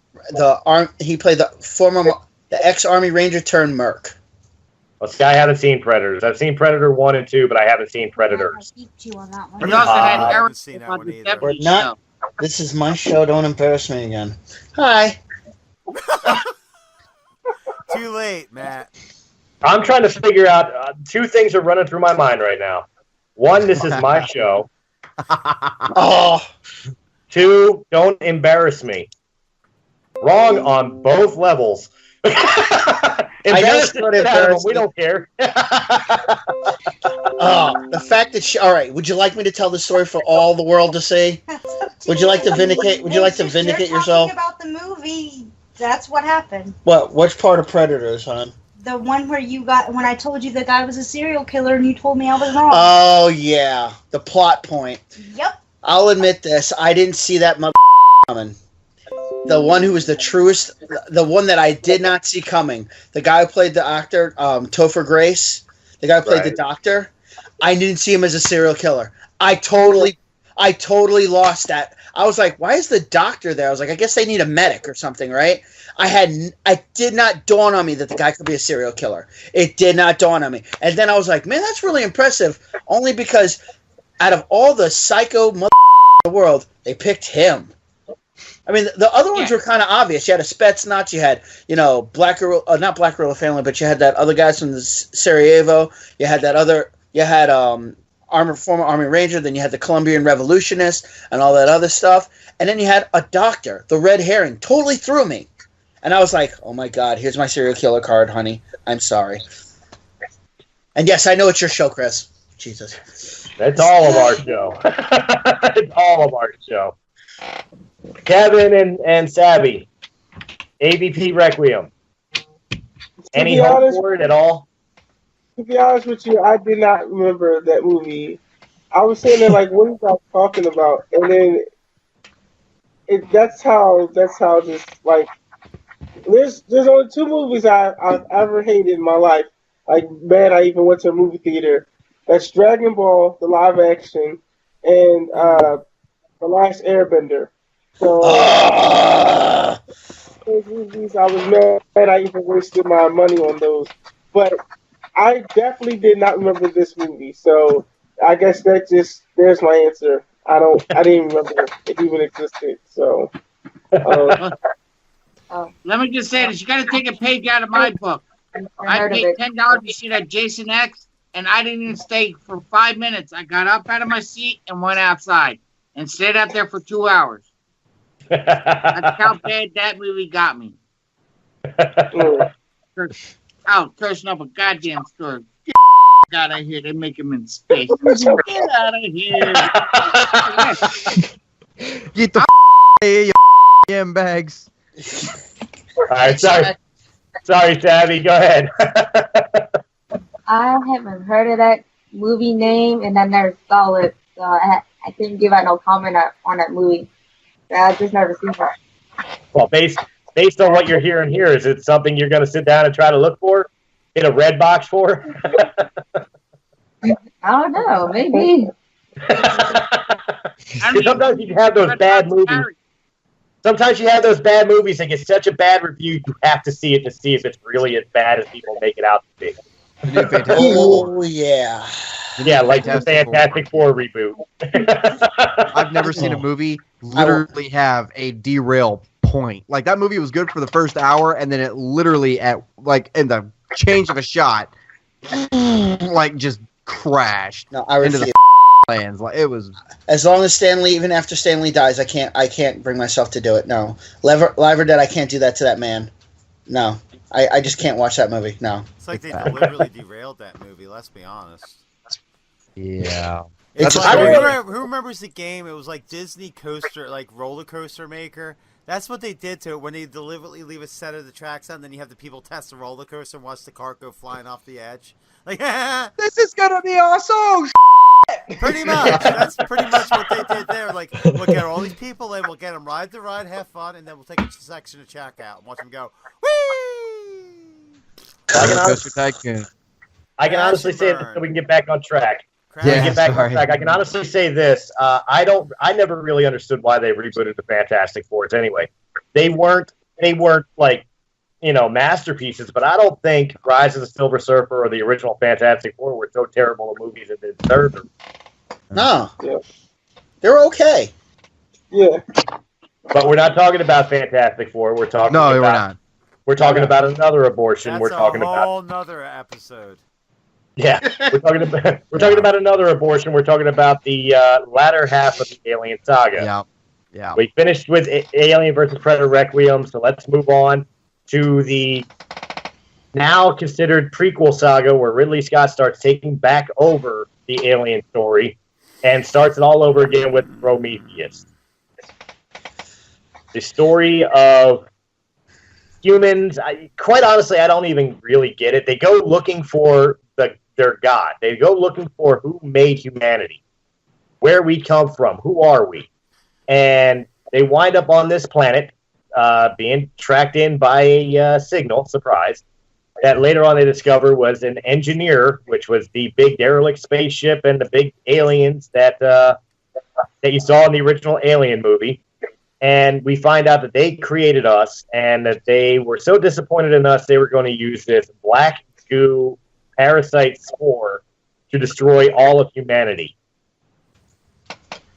which kind of led into a whole bunch of different things of creating genetic monstrosities and, of course, a psychotic robot, which Ridley Scott seems to love, and Michael Fassbender. Guys, Prometheus, love, hate? All right. Go ahead. All right, now I'm going to explode because I hate this goddamn movie. This movie was literally like a chance to fix everything from the last couple movies. You had Ridley Scott come back and direct the goddamn movie.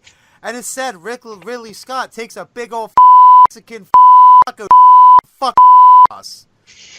It's like, hey guys, I'm directing this movie. That's what the Wow. Yo quiero Taco Bell. But no, that movie was god awful. It pissed on the fans. It on H.R. Giger's designs. It on everything that is Aliens. Oh, I can't wait to listen to this with the beeps.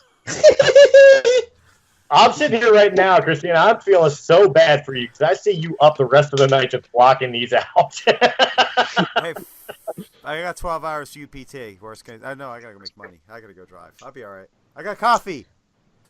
Coffee. Sure. Nectar of the God. Oh, actually, no. You have to go because Mom thinks that we were going to drive tomorrow. Oh God, I hope she doesn't see this. Edit this out. Edit this out. See, I can't. It's mid broadcast. So, Matt. But we were going to drive tomorrow, but we were just going to take your truck, your van, instead. Now we're taking our car. So it's all good.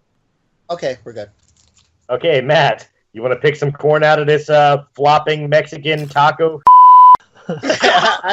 Actually, yeah, I was going to. I was like, it was so goddamn confusing on all the trying to in this movie. It's like it made no goddamn sense. It's not they didn't derail. They never even got out of the goddamn station.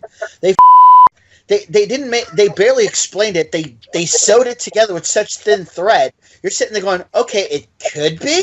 No, it's not a could be. People, we need some definitive answers in this. If you're going to say this is the prequel, you got to set a law, set a rule, keep with it, keep going. Even if you derail a little bit, you can always come back to it. No, we're just going to power dump on this thing, and we're just going to freaking walk away from it and say, go pay $8 an hour, $8 to watch this flaming. I love the Power Duke. I mean, it's so bad that Ridley Scott, like, it's true that Ridley Scott pretty much made Covenant to make up for it. Okay? Well, we'll get there. Kevin, Savvy, have you seen Prometheus? No. No, I haven't. I've seen like bits and pieces of it, and I guess when it was on TV, and I went to go, I turned to it, and I was like, this isn't interesting. It's not. All I remember is a big machine stepping up and like stepping on somebody or falling on someone. I was like, what? To me, I didn't feel like it had any connection to aliens. Like I literally thought it was its own movie that they just made, out of the air. So, yeah, that's about it. That's all I got. And the alien design. Yeah. So I just haven't seen the movie, so can't really say anything about it. All right. Brian, come on, you had to have loved the wiggling sperm. That's where you go with this. The wiggling Not sperm. a good enough reason to use the word sperm. Actually, I've never seen Prometheus. Go to I was gonna Taco go Bell, go sit in the bathroom for an hour, and you'll see Prometheus. I was gonna go see it, and then the reviews came out for it, and I said, so I didn't actually go. I've actually never seen Prometheus. It's $3.74 in the Walmart bins right now. And Go ahead and get still some won't copy. Yeah, but that's like 3 McChickens I could have instead, man. Like I still won't buy it. Sorry. You could do a 3 total. McChickens, Prometheus. I go with the fake chicken. Go with the fake go chicken. Yeah, with chicken, hell yeah. definitely. At least you might be hungry for 5 minutes. At least I Won't be was hungry. gonna say something. I want to. Satisfied for 5 minutes. Oh yeah. wait, no, that's Chinese food. Eric, Forever. We lost Savi and Kevin. See all right, that? I'm sure they'll come back in. Yeah. Eric, I haven't seen it, and after what I'm hearing from Mr. Miller there, I don't think I want to waste my money. Oh, not after Chicken what you sound heard pretty from damn me, good, right? don't they? Not after what you heard from me.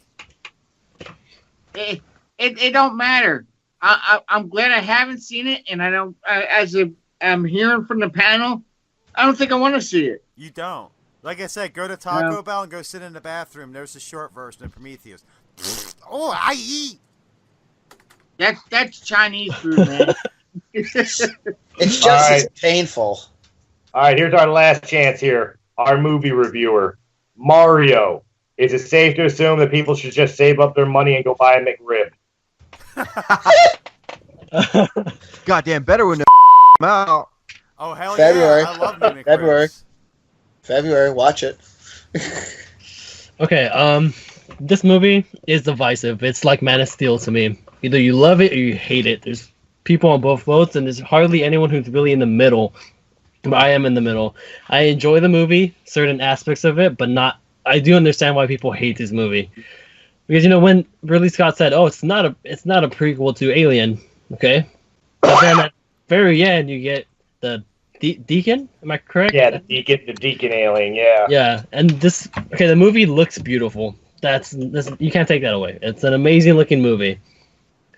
But it's like a girl you find, at a bar. She looks nice, but don't take her home. Don't take her to meet your mom. That's not what you want to take. It's just once you get to know her, it's not going to be good. This movie it confuses you. Like Matt said, it just leaves you with questions like, all these other questions that you really shouldn't have. You shouldn't need to have so many questions after a movie. Yes, it's good to have open-ended endings and stuff like that, but not to this point where your entire audience is like, what the hell just happened? And then not to mention, when the movie ends, you don't really get the prequel to Alien. It's still years apart, and for sure that ship no spoilers or spoilers, yeah. Spoilers for Prometheus, not for the next one. Okay, yeah, when it kills pretty much the entire crew, that's not the ship from the first Alien. It's not. That was like, yeah, it was same quadrant but not same planet.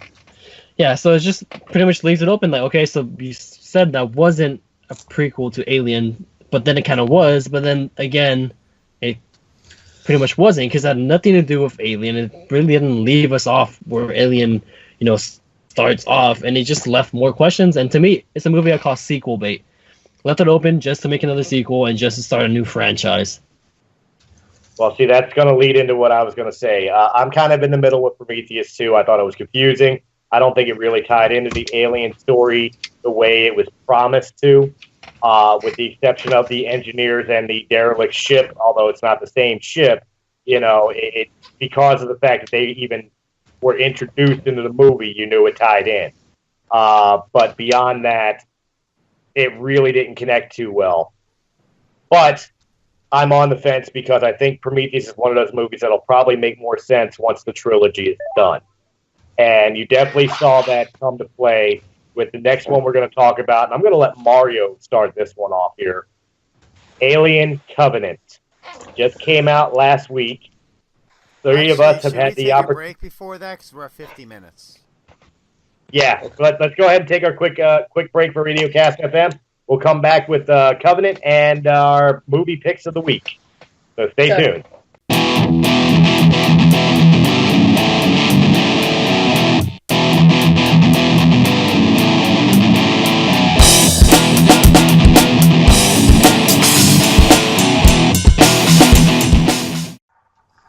Hey, we're back again. Welcome to Breaking the Fourth Wall for the third time. Right now, we're still reviewing the Alien saga. We have reached the point of Alien Covenant. We're going to start off with Mario here, our resident movie reviewer, because himself, Eric, and myself are the only ones out of the panel right now that has seen the movie. So, Mario, what did you think of Alien Covenant? Remember, no spoilers. Still under embargo. I like the movie. I'll say that. Way better than it's a step up. Movie, well, it blends the elements of Aliens, and Prometheus. All the good parts, and it puts them in a movie together. The movie's really enjoyable. It brings back. This is the prequel we wanted. This is we wanted to see the xenomorph and different types of aliens. That's the neomorph and all that.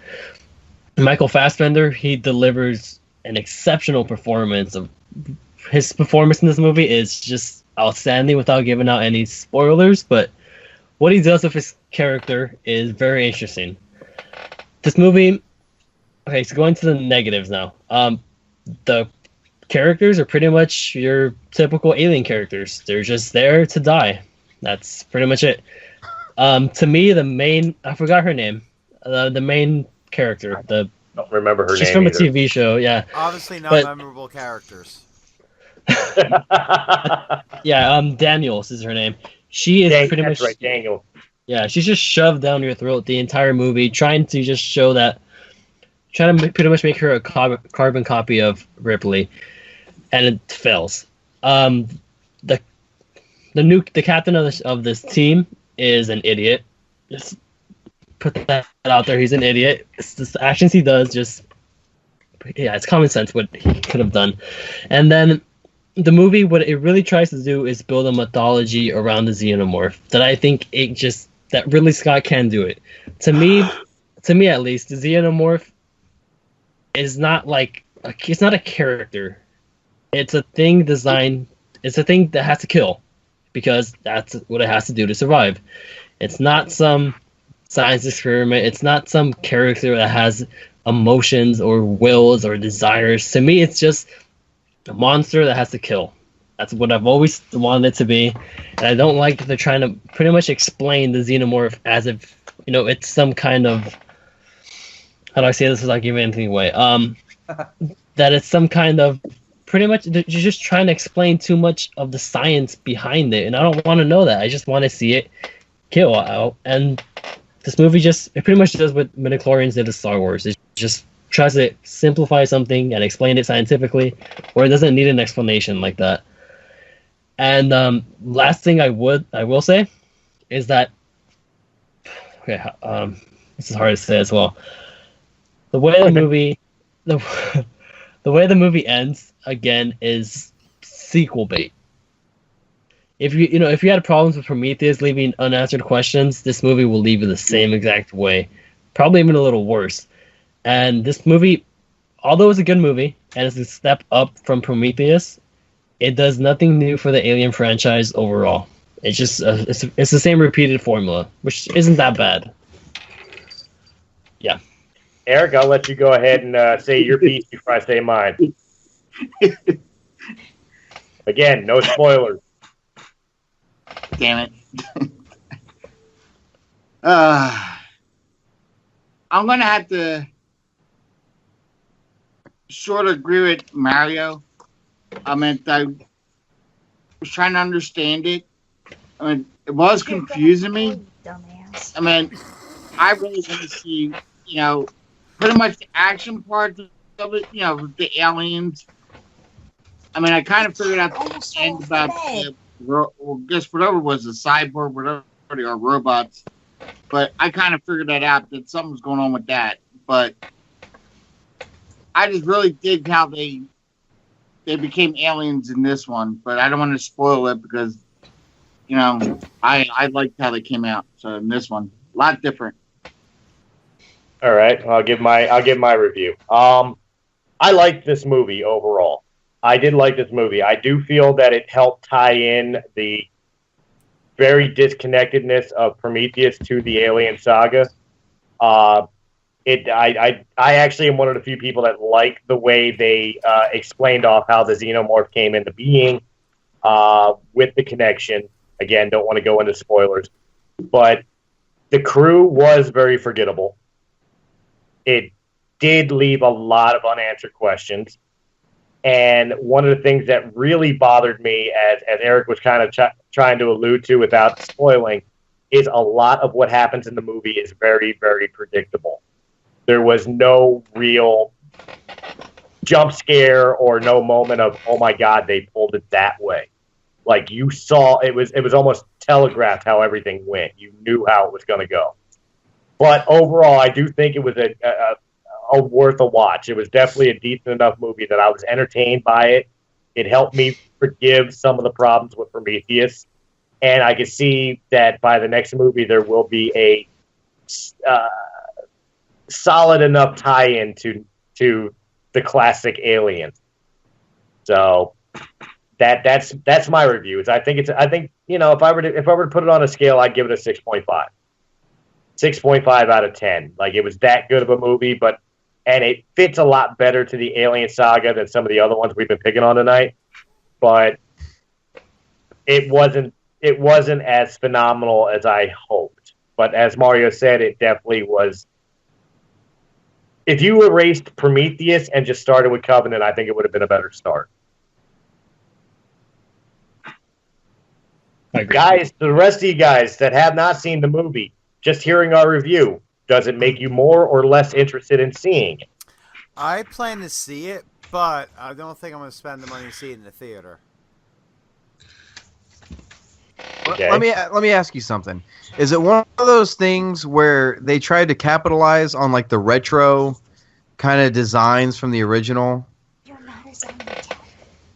Well, the one thing did they make it a point to try to show that it was like the same style as the original?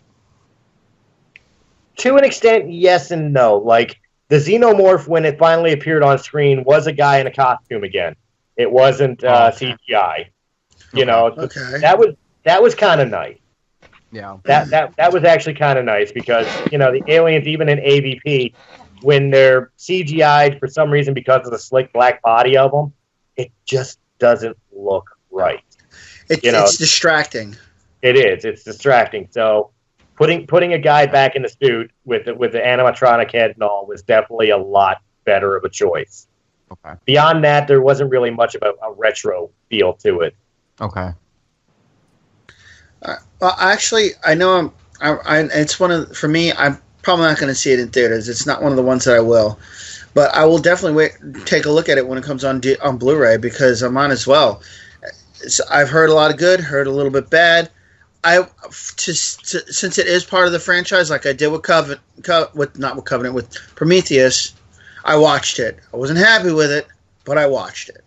I'll watch this, and if I like it, yeah, I'll like it, because we were split on Aliens 3 with a lot of people. Some people liked it, some people didn't.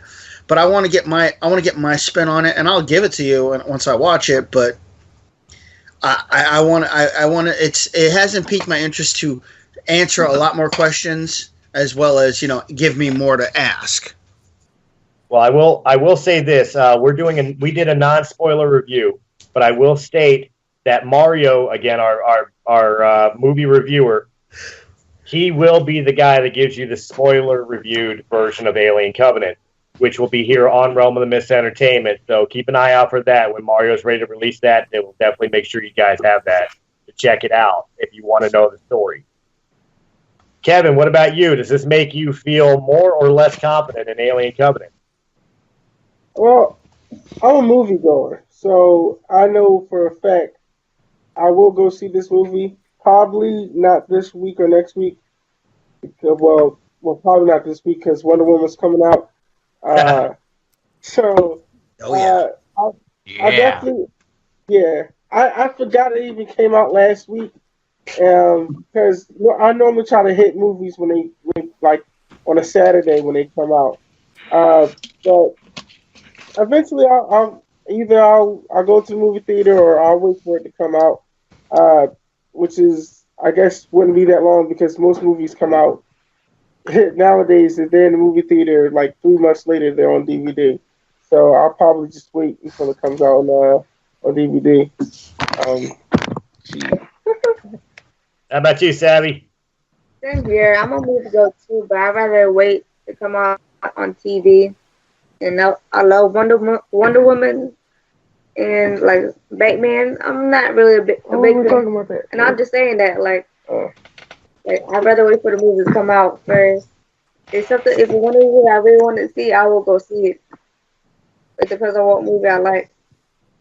Okay. So I'll wait for the movie to come out first on TV. So that way we could save money. Get yourself a Fire Stick. You can see them all for free. We don't endorse piracy. Yes, we don't endorse piracy. Get a Fire especially when we have an aspiring filmmaker in our midst. Mario is an aspiring film director. Yeah. All right. He takes money out of his pocket, man. But fire sticks are awesome, though. Good on you, bro. Good on you. But I will say this. Kevin, you are new to us, but you were at the Comic Collection show. This is the point of the show where we start giving a movie pick of the week, which is where we decide a topic of movies that we want people to go out and see during the week until the next show. Whether they do it or not, who cares? But we give them our choices of either good or bad movies. We do care. This week, we do care because we try to give you movies that you'll like. Even though, like, what was it, last week we gave the piece of garbage movies that we, for some reason, love. Oh, yeah. But with this week, we thought about the Sandal and Sword epic fantasy movie. Lord of the Rings and the like and the such. Medieval fantasy movies. So I'll give you a minute to think about that. We'll start with Matt. Matt, what's your choice for your Sandal and Sword epic? Sandal and Sword epic. I know it's not much swords, but it definitely has sandals, and it's an all-time classic movie, Ben-Hur, starring the late great Charlton Heston.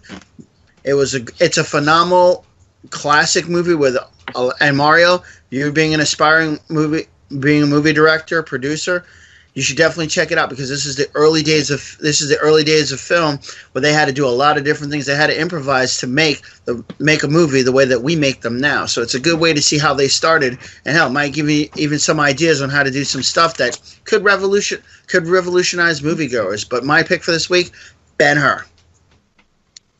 All right, Christina.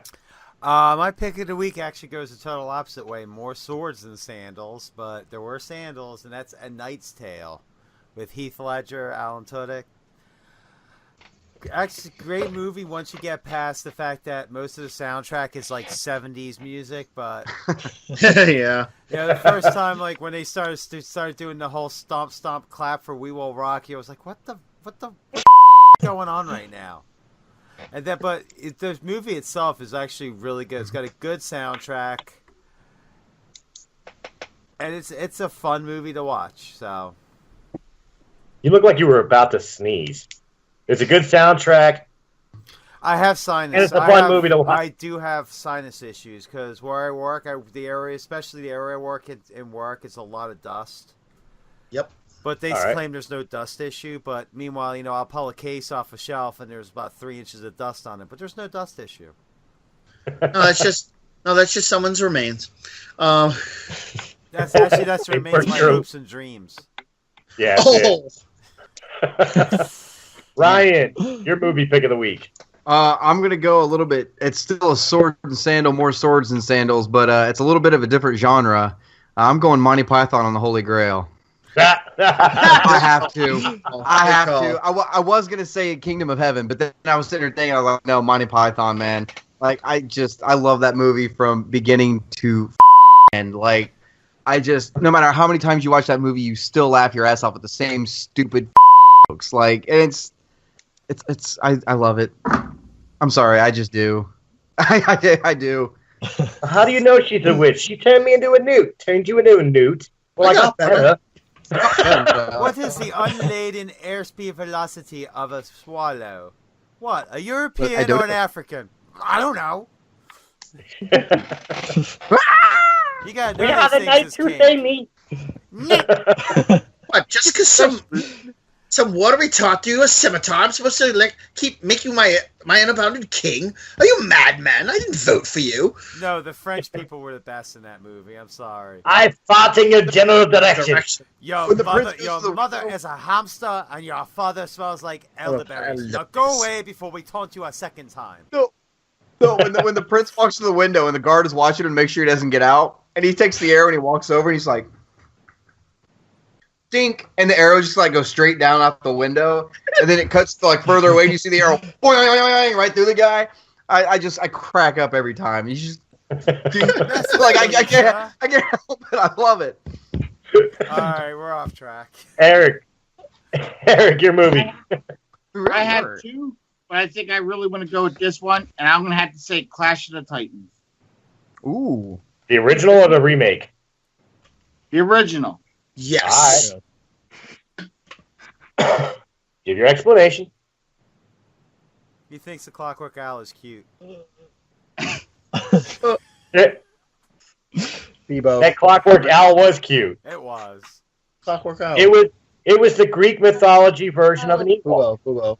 I don't want to hear it. Because you mispronounced it and you threw me for a loop. It's Boobo. Matt just got owned by his wife for the third time today on this show. I love the fact that he covers his microphone like we're not going to hear it.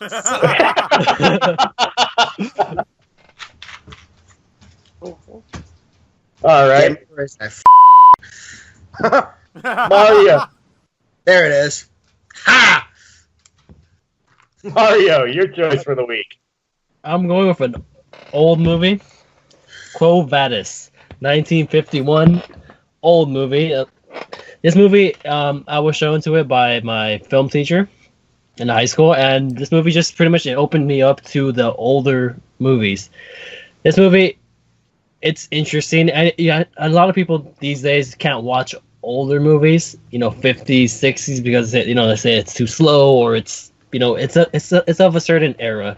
But if you watch this movie, it's a really interesting story. Actually, I'm not a big fan of these this genre of movie, but this movie's this movie actually brought me into, the era of the 50s for movies and the 60s. And yeah, that's my pick. All right. Kevin, Savvy, your guys' pick of the movie of the week. So does it have to be medieval? Well, within that genre. Okay. I probably would go with I can't remember the movie Russell Crowe was in. Gladiator. Gladiator. No, not that one. He was something like Robin Hood. Robin Hood. It was Robin Hood. I wasn't sure if it was Robin Hood or named something different. But yeah, Robin Hood. That was a real good movie. I know it wasn't with swords and all that, but it did take. It was on the beach when they fought. Robin Hood was a good movie. The action scene, the whole like you come in, you kill the villagers' husbands, and you're pretty much taking their crops. Here it is, a guy who gave his pretty much his life for his country to come back home, and everything's being destroyed. And it's kind of like, well, I'll step in. I don't want to step in, but I'm gonna step in because you asked me to honor your son and fight for your land. And then eventually, I think he hooked up with the wife. I can't remember, but yeah, that's my movie. And my wife went to bed. She gets up early in the morning. She just went to sleep. That's all right. All I had running through my head was that scene from Robin Hood Men in Tights when they took the castle away and Blinken's on the toilet, looking at the Playboy, and he pops out and he grabs the statue. He's like, Master Robin, oh, you lost your arms in battle. Oh, how terrible. But she grew some nice food. My pick of the week is the Brad Pitt, Eric, I keep saying want to say Bale, but it's not Bale. And Orlando Bannon, thank you, and Orlando Bloom, Troy. The story of Achilles and the battle of the Greeks versus the Trojans, and obviously the Trojan horse, and how Achilles got his infamous Achilles heel. Yep. It was not the world's greatest epic fight movie, but it definitely was an entertaining movie. I definitely got a kick out of. I had more respect for the character of Achilles, knowing the struggles he went through. It's definitely worth at least one watch. All right, guys, we reached that point of the show. We'll start with you, Matt. Where can they find you? They can find me at Matthew Cruz, 2 T's on Facebook. You can find me on Fox with 2 X's, C77 at gmail.com. And soon to be mid-June, we will be getting our first episode on YouTube of Gaming XP, starring you, Christopher Stolle, Christina Talley Warburton, my wife, Lori Cruz, and myself as DM. And, of course, as always, our silent but deadly partner, Eric J. Batista. Damn, he just called you a fart. I think I'm pretty much the oldest. Yes, you are. I couldn't resist. I'm sorry. No, you're not. Don't lie. Christina, where can they find you? Okay, so I have to go after everyone's laughing. Thanks. You're welcome. You can find me on Facebook, Christina Talley Warburton. That's WARBURTON.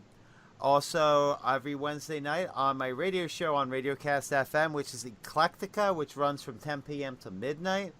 I'm also on Xbox Live as Kayva, Kayva, space BIODIRA. I'm also on Twitch TV, same tag, but with an underscore instead of a space, because Twitch just made me do that way. And that's about it. If you need me, if you want to reach out to me on Facebook, that's usually where I check stuff. I don't check emails because they're a pain. Most of them are spam anyway, so I don't bother. Ryan. You guys can find me at the Star Wars Canon Library on YouTube, and also make sure to visit the website www.starwarscanonlibrary.com. Eric.